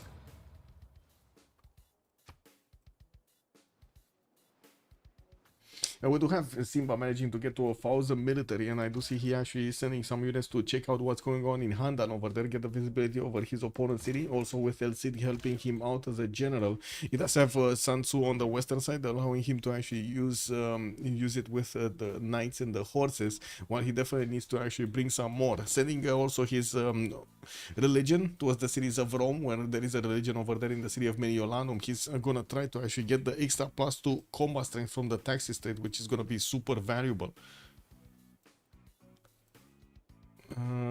Spy from Vietnam. Okay, finally a spy from Vietnam.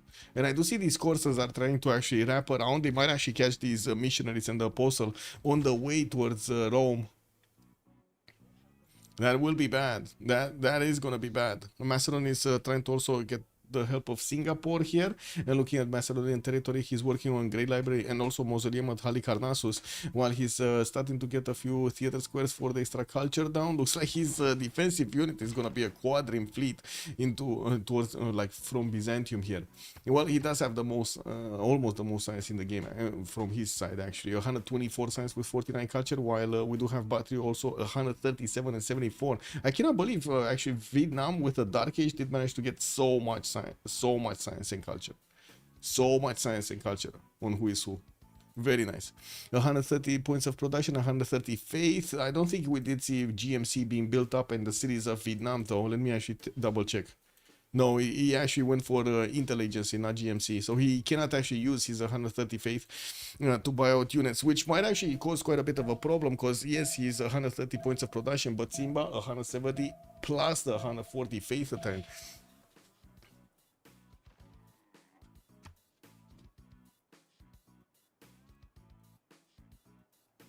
Okay, what do we have here? Settler moving back. Looks like Babylon is starting to actually get close up and personal with the American units. And we do have also Abu Qasim al-Zaghrawi being chosen by Washington to be recruited here, which opened up Ibn Khaldun as a scientist. We do have Hungary and Rome both actually starting to get those projects through, and I do see Rome is making 22 points also for Marco Polo, which is going to give him a free trader.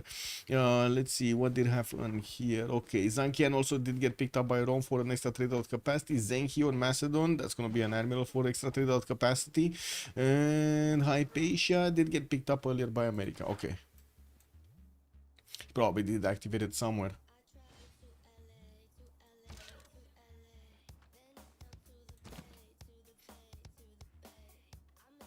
And it doesn't seem like right now Babylon actually has enough units to deal with this problem, with the American problem. But to be honest, America doesn't really have that many stats anyway. Like 88 and 46, this is going to be problematic in the next part. We do have the spies also getting in, so Babylon is going to shave off that extra +3. No, he's getting an extra +3 over his opponent. Isn't this actually... Oh, it's gaining sources, guys. He's not actually working on the extra intel. I see what it is. Well, Rome will also need to figure out a city-state that he could actually grab to attack into his opponent. Oh, never mind. He actually got Vatican City. Vatican City units. A lot of them. Oh my god. When is he getting his crossbows? Mass production, does he have crossbow? Yes, he does have crossbows. Ooh, that's gonna be so many crossbows. And it looks like these units are going towards Los Angeles, while we do have also Babylon pushing into America's city centers over here, or I should say military, between Washington and Los Angeles. He's keeping those units in check.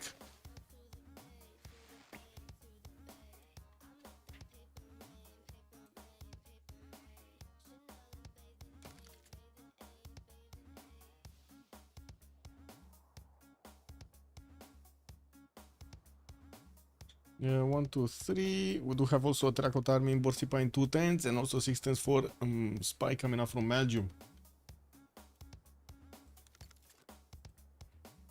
Hungary? Yeah, Hungary is doing a lot of work here. A lot of work. Looks like also Simba Theodora started to upgrade his crossbows. Let me actually see the placements of them. He's upgrading them in Adrianople. Definitely worried about China's encroachment on his territory here from the east. While we do have quite a few knights and also quite a few horses deployed, he does have archers to get those upgrades from. He's getting spied on by China, of course, from the right side. So indeed, Huizong was over here available for China as a second spy, getting the listening post to actually give him those extra intel on opponents. He has +9 intel, but still the Byzantium knights are stronger than the Corsairs. Kick W, man, even with +9 intel. General, yeah, general also +9 intel, and it's still the knight actually that's gonna be stronger. Lol. Anyway, the crouching tiger is gonna do quite a bit of damage though to the knights, and we do need to see a few more. Unfortunately, there aren't that many pre-builds for the China to actually get going. Only 2 of them. That's it. Okay, what is Lich doing? Wait, what? Did Sewi just expose his meta times here? Well, I guess he's lucky that Babylon doesn't have that many units.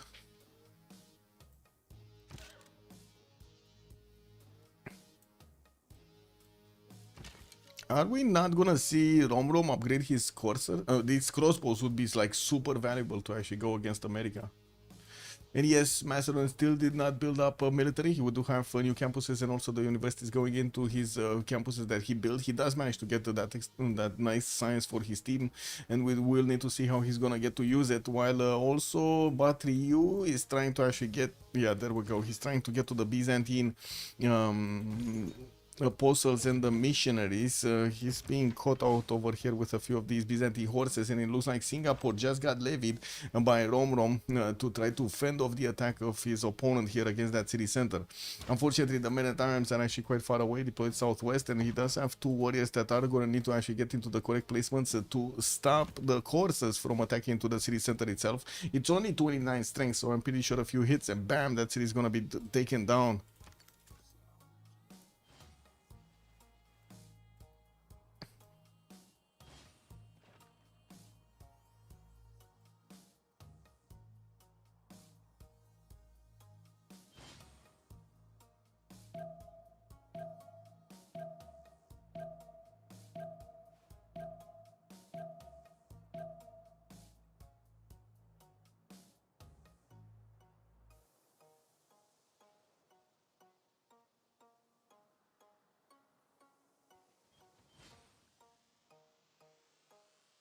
Okay, commercials coming in from China.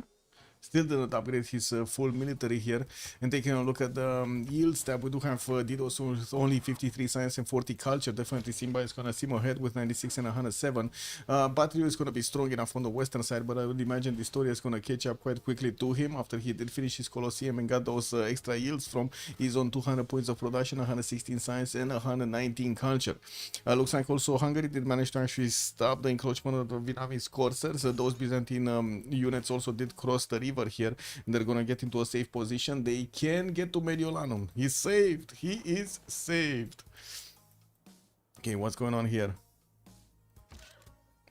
Okay, these units of Hungary are trying to actually cross the rivers to not attack into the American men at arms from there, and I do see he doesn't have that much damage against his opponent, with America benefiting from some intel over him. We do need to see Hungary getting his own printing here. I don't think he actually has printing. He has the foreign ministry, combat strength, flanking, still no spy in the cities of America.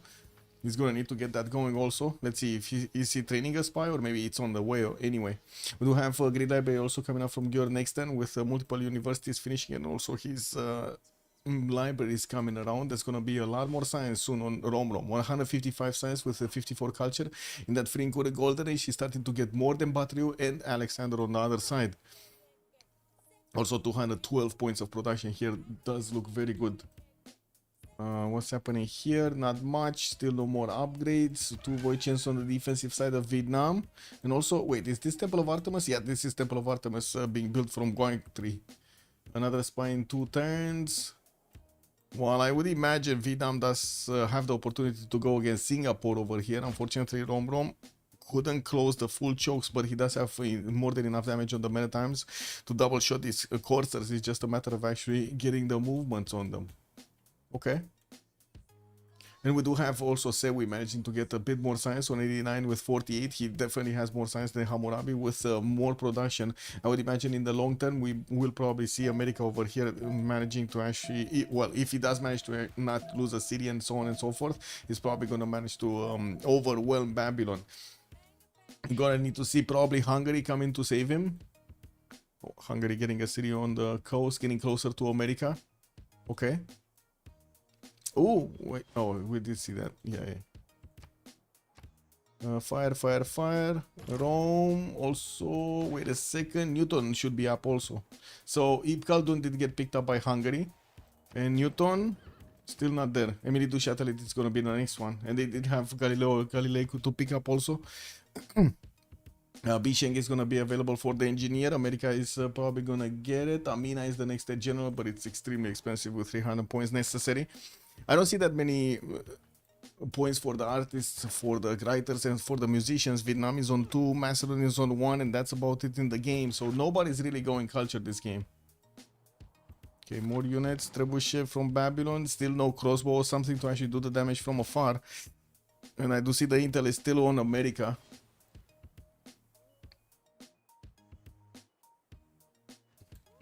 Mythlix, good evening, sir, and welcome.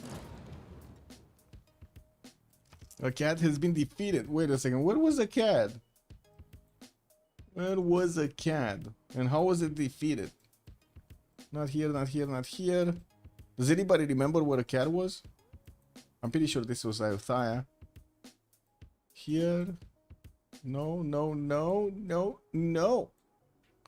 Okay, Singapore getting the walls up next turn, and I do see Vietnam is gonna take all of the hits over here from these units of Hungary.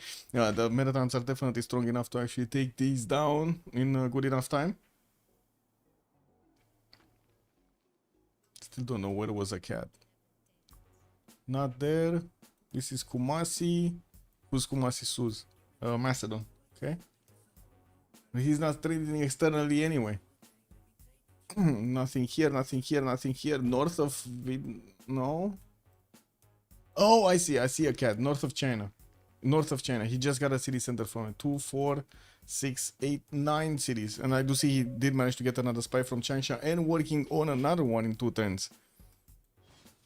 Wolf, good evening, sir, and welcome. Yes, thank you. Good, on top of China. Yeah, looks like a cat was there. Well, tech side, Simba is going education. We do have also Didos going for gunpowder. We do need to see if he's going to follow up with Cuirassier technology.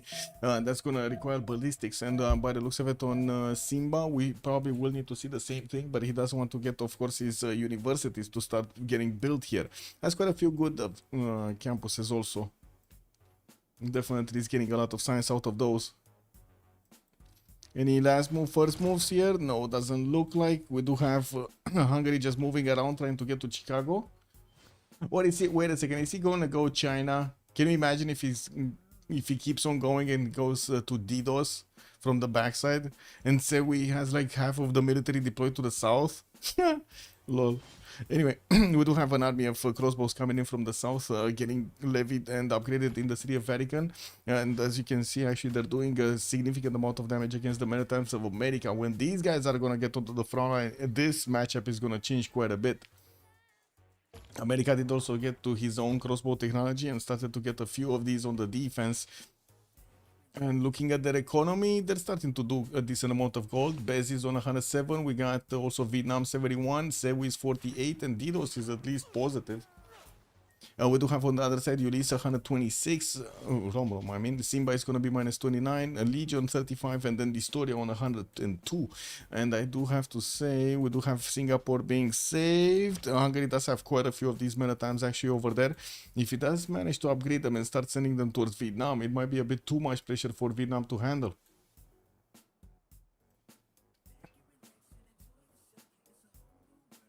Okay, there is war brewing between Byzantium and China. I don't think they're actually gonna go against each other that easily. Still +9? Yeah, still +9 intel. And of course he has +12 with the nearby recon also. Kick. That's a lot of damage. But still not actually pulling through, right? He's not chewing through the knight's defense with good enough strength. Anyway, new hippodromes for free units from Byzantium, and we do have him getting some water in for the extra production on these farms. Well, I do see he does need to get one in Thessalonica, or he already built one, because I do see production. Yeah, he did build one. Got it. Got it, good. Temple of Artemis finished. The Lakota army also finished. On Liege. That's an extra spy level. Why does he have a spy in Belgium that's just sitting around? Kick. Well, he did manage to put one in Philadelphia that needs to promote itself there. And I do have to say Hungary will probably meet again strong walls in Chicago, because James of St. George is over there and it's just going to need to click a button and boom, that city is going to get walls. And boom, the city did get walls. Industrial Zone Logistic Projects coming in from New York. We did have Isodor of Miletus actually showing up in the engineer screen with Babylon 2 points, Hungary 2 points, Rome is gonna be 2 points, America is on 12 points. Wait, Rome is just 2 points? I'm pretty sure I was seeing his setup getting down, but it doesn't look like he had enough time to get his industrial zones. I see. That's the problem. Byzantium is also gonna get in 2 turns probably this conversion, 2 or 3 turns the conversion on Mediolanum, so he can get an extra +2 combat strength. That's gonna mean quite a bit since he has such a big military to actually use. I sent a few knights to also fend off the attacks from Vietnam going against Singapore, cut any kind of reinforcements away. Kick. Nothing moving, nothing moving. Crossbows do need to get in. The crossbows need to get into the party here against the units of America.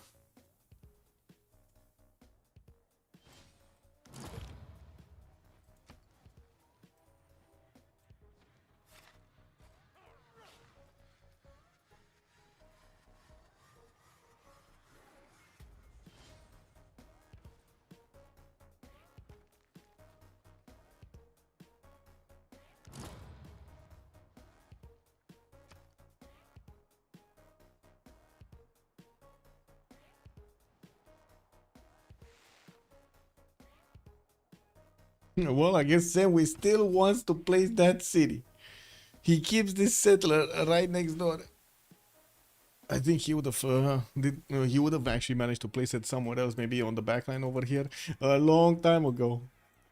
But anyway, it is what it is. More industrial zone logistic projects, and of course new campuses coming from Sewi. He does manage to get a bit more science, while Hammurabi did stall out. We do have another settler coming out from Belgium, and I do see another spy from Babylon. I would have expected actually to see Babylon try to get a few more cities in the south, like at least 3 more that I can see easily to be placed down. Like 1, 2, and I was thinking around here at the 3rd. Anyway, we'll see. Level 2 Trebuchet. That actually does quite a bit of damage against the Maritimes. And of course, I do have to say the Hungarian crossbows are starting to get around here. They do have 3 movement speed when they're levied. And boom, actually. Men-at-arms. Wait a second. Were the men-at-arms actually fortified? Because Babylon did manage to get the Terracotta army and got a promotion on these knights. Got the charge ability for the extra +10. Oh, Emily du Châtelet did get picked up. That means Newton got picked up by Vietnam. They did manage to actually recruit the free library, free university one, and the +2 science for the universities. Okay, so Babylon is actually doing damage to America here to Sewi. I do see he did upgrade his spy in Philadelphia. Does need to actually activate it for the listening post to get that extra intel going. And we do have Rome actually sending the units to China. Oh my god, he's actually bypassing the city of Chicago because, I mean, to be honest, it's kind of useless to go against that city center anyway. And China might lose a few cities here. We'll see.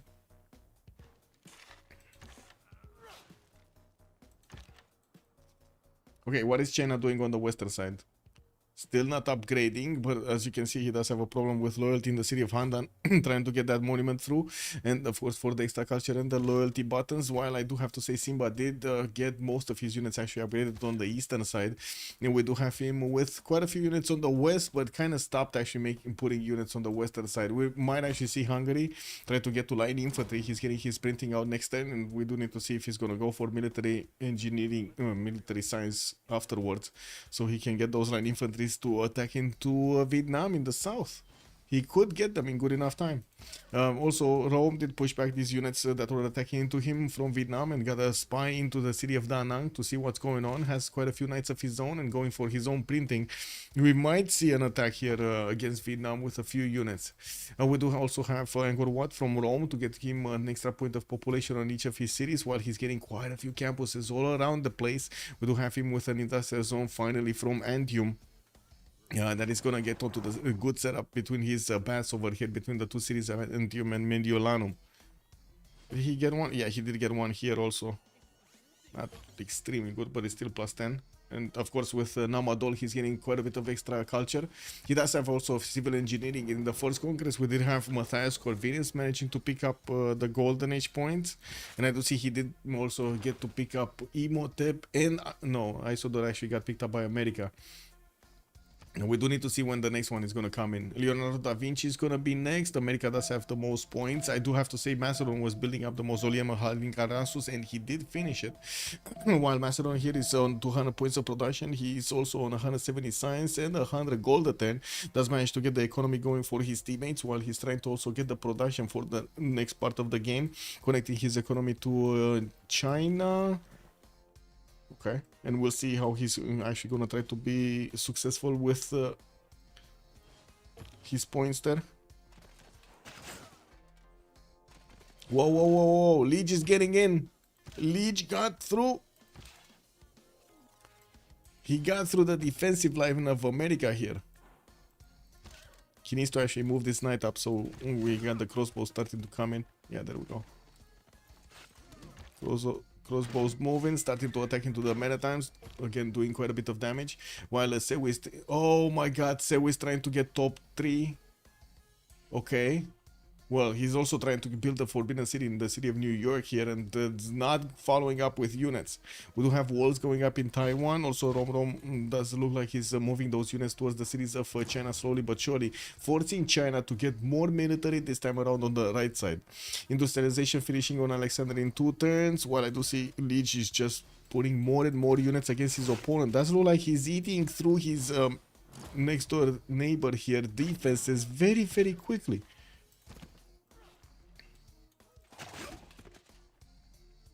Like, very quickly. This is gonna become a bigger and bigger problem. Okay, we got some new crossbows, horses, new knights, more courses, and finally another settler from Belgium. He's also trying to get the campus research projects going, I guess, for a little bit more science. I don't think he's actually going to grab something from it.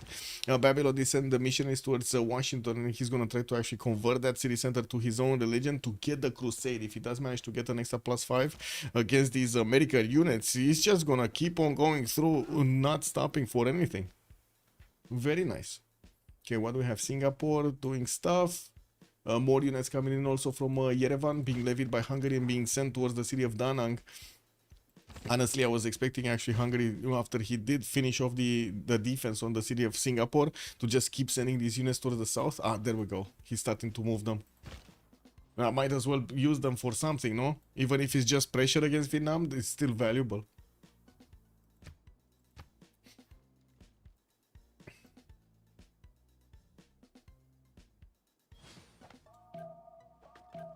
Okay.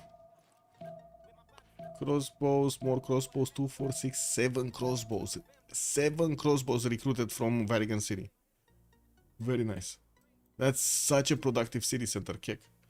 Anyway, Hungary, gonna work on Theater Square Festival so he can get 1 or 2 of those writers, and I'm pretty sure he's gonna be super happy to pad those numbers of culture with also 200 signs. He does have only 61 points of culture, and he did manage to jump up to 250 points of production. Has also 170 points of coal per 10. Looks like his economy and other stats on Hungary are very good. Getting more campuses, getting also the banks for the extra gold, and the universities in the campuses with the library, so he can get to add more science. We're going to need to see what is he gonna lash out with against his opponent. Okay, I think this is where the action is, right? Where's the trebuchet here? Okay.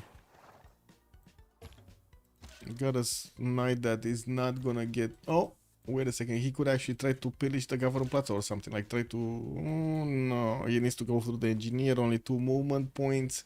Doesn't seem like he's gonna get it. And did we not see Babylon actually activate his spy? He didn't, no? He didn't. Murphy also turned 66 and no GDR. No, they're so late on this, man. Nobody rushed it. Okay. Yeah, less and less units for America to use. He's trying to actually put knights in production and still actually put off finishing off the Forbidden City in the city of New York. Did manage to also recruit Leonardo da Vinci. He was on the way to getting that, and he did get a project in the meantime. While we do have Hungary starting to move up his crossbow count to attack into the American men at times, they're starting to take positions, I mean, in good places. Okay, looks like this is gonna be another men at time that is gonna be taken out. One of those.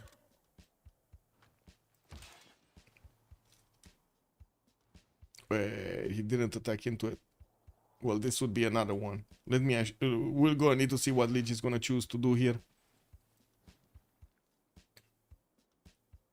Okay, Hungary is still moving towards Taiwan. That city is gonna get ancient walls. He's not gonna do anything to it. We don't have any more CAD for them to actually use it as a SUS so they can do the full damage against the city's walls. And I guess Babylon just forgot, right? Leech just forgot to activate his spy.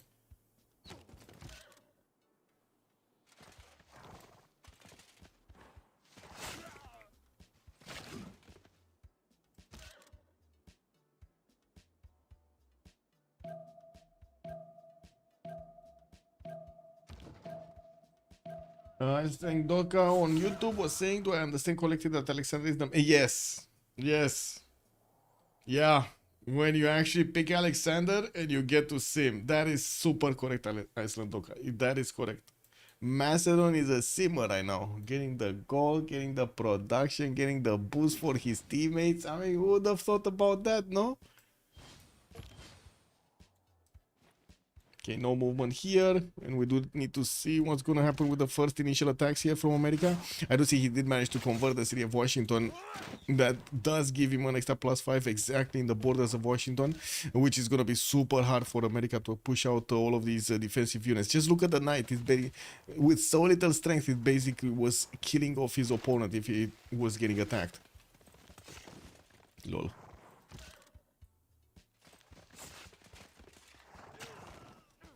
Okay, countering. Do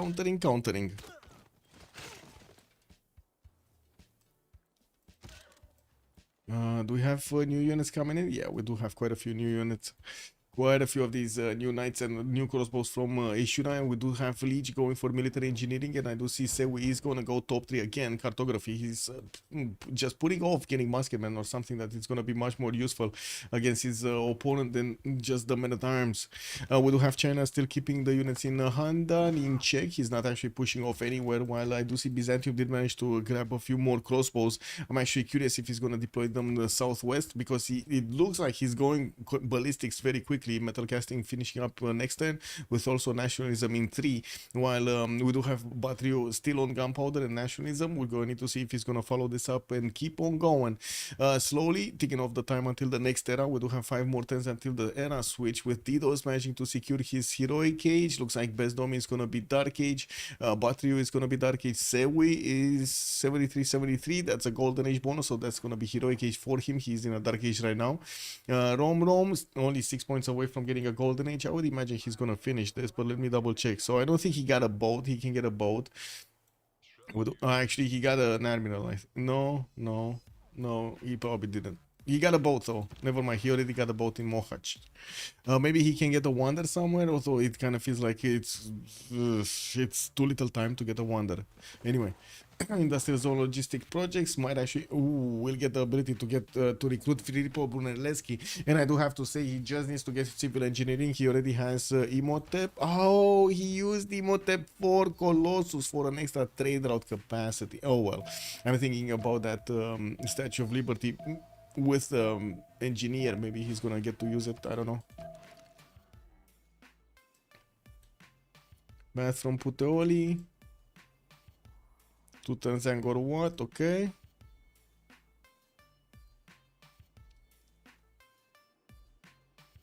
Bath is gonna finish in Puteoli, right? Yeah, it's finishing next turn, so he's gonna take it away from Vietnam. Vietnam again, not actually managing to add points, so he can get his golden age next time. Athena's chasing down more insects. Oh, there we go. Switch to a Temenanki. Wasn't a Temenanki getting built somewhere? I'm pretty sure I saw a Temenanki getting built somewhere. Or at least being placed down somewhere. Not here. Wasn't it Rome? No? No? I don't see it. I do see Rome did finish Angkor. It's gonna finish Angkor Wat next turn though, and still 5 turns away from Mediolanum to get Forbidden City. He does have a chop for it. Let me actually. We're gonna need to see if he's actually gonna put a chop in it. America was building it also, and he's 6 turns away with also the ability to use Isodor of Miletus to add those extra production points there. We do have Hungary managing to get quite close to the American city of Washington, and there are quite a few Babylonian units in the city's border with enough strength to keep on attacking into his opponent's cities. America did actually put James of St. George to make the walls here 150 strength. It's very hard to push through, and of course the trebuchet is going to be the one that's probably going to have the damage necessary. Oh, he did get a musket. Wait a second, America got musketman? Huh. Square rigging? Okay, maybe he didn't get it in the meantime and we didn't see it. This one, time. Does he have one with movement? This one. Yes, he does. Okay, he does have the musketman upgrade. Okay, got it. Doesn't seem like Hungary is going to do that much damage, but he's slowing down China. He's forcing China to get a military here and use his production capabilities, which is definitely going to hurt so much for the next part of the game. UZTM is still just 77 science with 57 culture, while we do have Simba next to him, double that amount, 150 and 150. It does seem like we're gonna have a very strong Ulyss 3rd era. Very strong one. What are these Byzantine crossbows just doing here? They're moving, but where? I guess they're slowly moving to the southwest.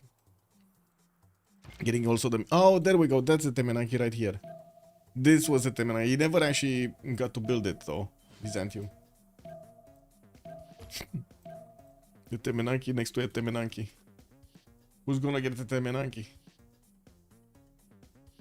Rome is also managing to get over 300 points of production, just like America is on Abraham Lincoln. The story is 180 science and also 144 culture, with multiple universities coming in, and also Forbidden City in 5 turns. We're probably not going to see him finish Forbidden City. I guess it all depends on how much America is going to feel like he needs to put the production to push back Babylon and also Hungary. Because look at these units, man. They're just taking so much damage here.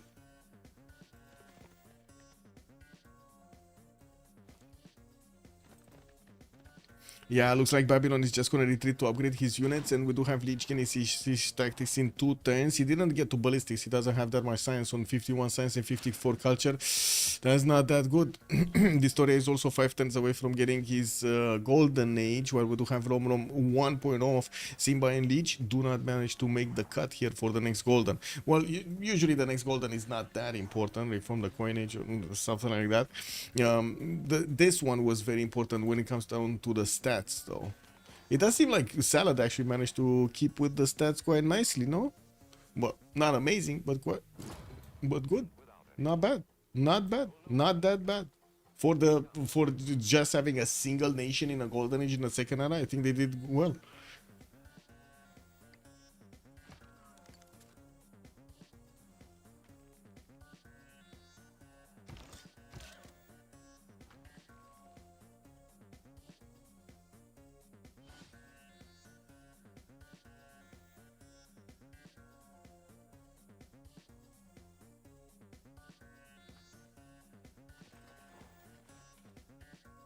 What's happening in the other games, by the way? In FDLV versus Unlucky? Does anybody know? Curious. What's going on over there also? Anyway, in Chiama 3 in Project Spandar Brunei, 1 in Thessalonica. Looks like Byzantium here is going to try to pick up one of those generals for the industrial era. I'm pretty sure he's going to want a modern one also. We do have Babylon also making the points, 44 out of 44 actually per 10. He definitely is getting those projects through. And I do see the first Hungarian Black Army is making his way towards Mohacs. What are the levied units doing? Okay, getting upgrades into Muskemen, which are definitely going to be strong against Vietnam here. But I do have to say, Batrio is going for ballistics and nationalism, so unless we're going to have line infantries with ballistics or something stronger on the side of Hungary here, I don't think he's actually going to pull off the attack on Da Nang. Yeah, I mean, I guess a lot of units might actually help here, and since there is no defensive archer unit or something, ranged unit in Da Nang, he might not actually be that worried about having ballistics to worry about, like field cannons and stuff like that on his opponent's defense. Should be fine.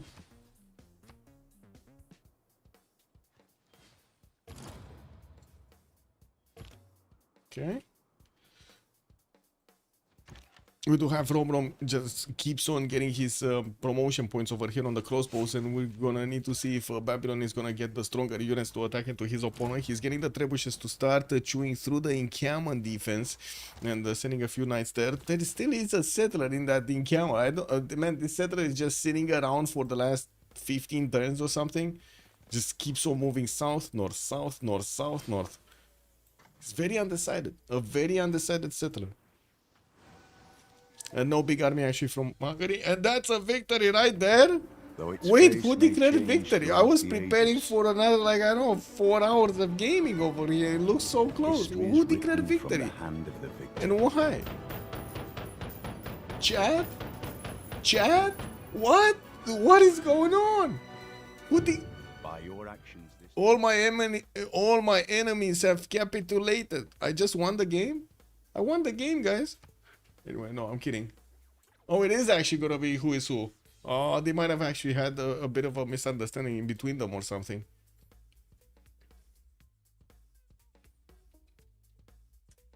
You guys see the chat? No, I don't see the chat yet.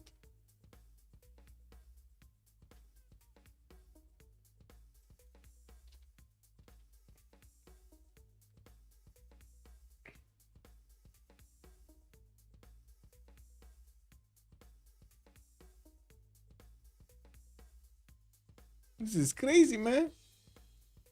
Crazy. Let me see. Do we have any post-game chat to take a look at? Because I don't see anybody getting in. Let's go to debrief 2.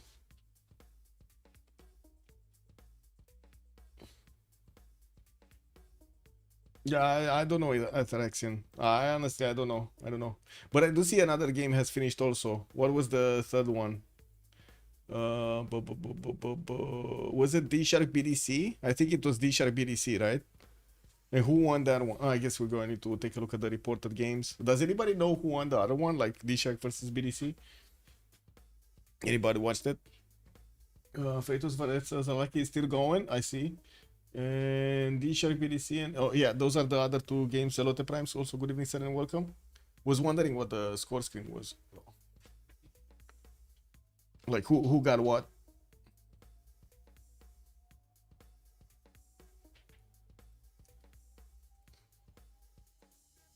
I guess we're gonna need to give it a minute.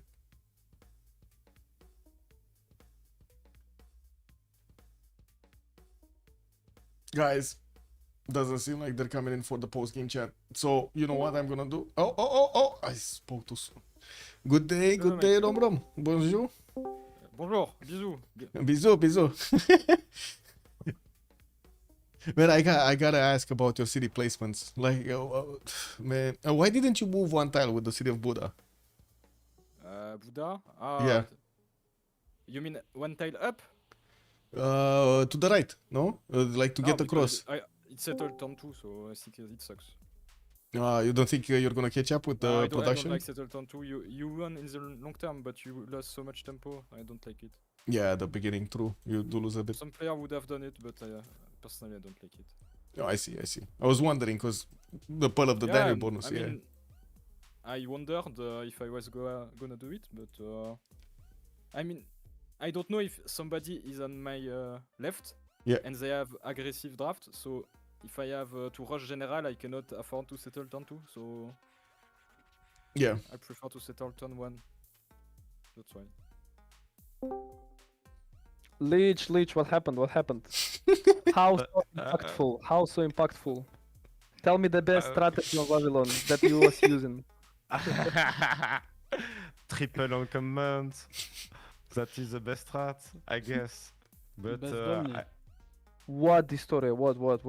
Why you ban Pangea and you pick only Warsive? I don't know, man. I don't know. And you get Macedon to fleece him. Oh my god, man. That was quite something. Also extremely sad is that I don't even have call in my borders. So the only call that I have is in third ring of Kalkidiki, my second city, and second call that I have in third ring of Ayutthaya. Not even mine city. I mean, just city-state, not mine. A bit sus also. Why did you remap the first map? At least on that map, Macedon had a target. Yeah, I mean, but that target was kind of far away, no? Yes and no. It was far away in terms of map, but there was flat land, so you could just move full speed with the Hetaris. Wasn't that? Yeah, I know, but I just saw like 2 rivers, you know, and I thought like, oh, that's gonna be too easy for the Historia to defend me with legions if there is so many rivers. And also there was another point. Maybe you remember that the Historia had like second city on few 3-2 bananas. Yes. I wasn't going to settle there. Yeah, but I mean, we thought that you will do so, and if you settle that city, then you're gonna be right in face of Lincoln. So, and that's pretty the only sim Civ that we had, and that's the reason why we decided to remap. Also, there was like Didos, our China player, and he opens up with encampment, and sadly he can't find at least one enemy. That's also the point to remap. I had insane spawn on the first map, like I had Jade, a Stone, and a 4-0 March, and I got a Builder, so my tempo was like insane. So see. Bez, I guess you were not happy with the second map either. What? Not happy? What? You were not happy about the second map, no? What do you mean? I just don't understand the word. You don't like the second map. You were not happy. Yeah, you don't like that. Yeah. It was just for confirmation. Specialty language, don't worry. Don't worry. Yeah, I mean, if you pick that much Warsive, you have a lot of role where you can't really sim, I think. Maybe 3 Warsive is kinda gamble now, don't you think? Don't know. Yes, that's the gamble, but like if you have Macedon, Vietnam, and China in just one team, it means that 100% you will have at least one war civilization against you guys, like 1v2, you know. And we thought that it's gonna be good, but not that. Like we had Vietnam that really want to seem. We picked that civilization because of beautiful holy sites. Yes, big gold impact in early game because of religious. What's the name of religion? I forgot. Religious community. Yeah, religious community. But sadly, Vietnam was the one who appeared between few your civilization, and also in the middle of game, guy who was playing Vietnam realized that Vietnam is pretty far shit civilization because he have no production. All of his tiles was killed by districts. It's also was kind of bad. Yep, and naval Macedon on Greenland, such a sassy. I don't know. I had no production. You had a CS kill though, no? Yes, I did kill CS. But anyways, actually, on turn 70 with industrialization, with all the tiles improved, I have only 281 production. Just imagine. But That's you so don't have shit. the 20% at this point, I think, no? You don't have another CS to kill? No, I already had Ayutthaya. Oh. I did kill it, but I mean, other city-states that I can kill is Jerusalem and Vatican City that you are Susan. Yeah. So You have yeah. a nice tundra city. What? You have a nice tundra city. Yes, that's kind of beautiful. But I mean, that's like what, 15 tiles away from Macap, Sedge. Yeah. Yeah, but worth it. Yeah, obviously.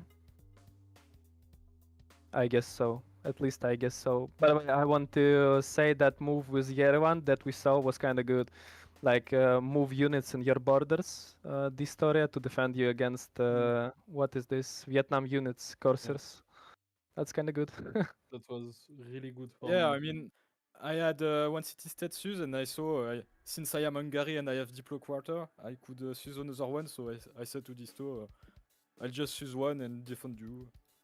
Yeah, it's kind of good. It's I mean, it good costs realization of civilization. not cost much, so... And then you used another and another. Yeah, and in the long term, there will be infantry, and then I will push everywhere with that, so... And I had like 7 Arba on Lincoln. Was kind of fun. But it's Hungary. I mean, it's Yeah, but at least I want to mention. mention Miss Kuzima, my friend, that Lincoln did stole Forbidden City from you. We was playing till the time he will steal Forbidden City. Okay. Like we decided to play a few more turns. And why do you think it's totally over? I mean, I'm not really think that it's totally over, but everything against us, you know. Like, I was and actually also thinking. a few of my mates, they are, I guess, tilted just a bit. Maybe you don't see it, maybe you don't know it, but Vietnam have monasticism, or how you call it in English. I don't remember Monasticism. the word. Monachism. Yeah, monachism. So that's the reason why he have Yeah, so that's many sides. Okay. And Yeah, without so are there, Vietnam has a lot of science, ouch. And we didn't focus, it was monachism. I was thinking you did well for 3 nations not getting the golden ages in the second era. You still managed to keep up with the production and the stats. It was really hard to get gold Yeah. in there. Yeah. That's my bad on timer, because it's harder to sim with that, and I thought preset was fixed, but obviously not. And yeah, fast timer is kinda pepega to play. Yeah, and also timer was the problem for us to because, get Golden Age, because Lincoln had not enough time to think about Golden Age. He was just fighting, just moving his settlers with Ancestral Hall, so no time to think. That's the reason of Dark Age, sadly. Yeah, that's Cool. my bad. I should have checked that. I bullied him a bit. It was cool. It was a good game. Yep. It was funny game. Better say funny, not good. Yeah, funny game. Sorry. GG, well played, and have a good evening.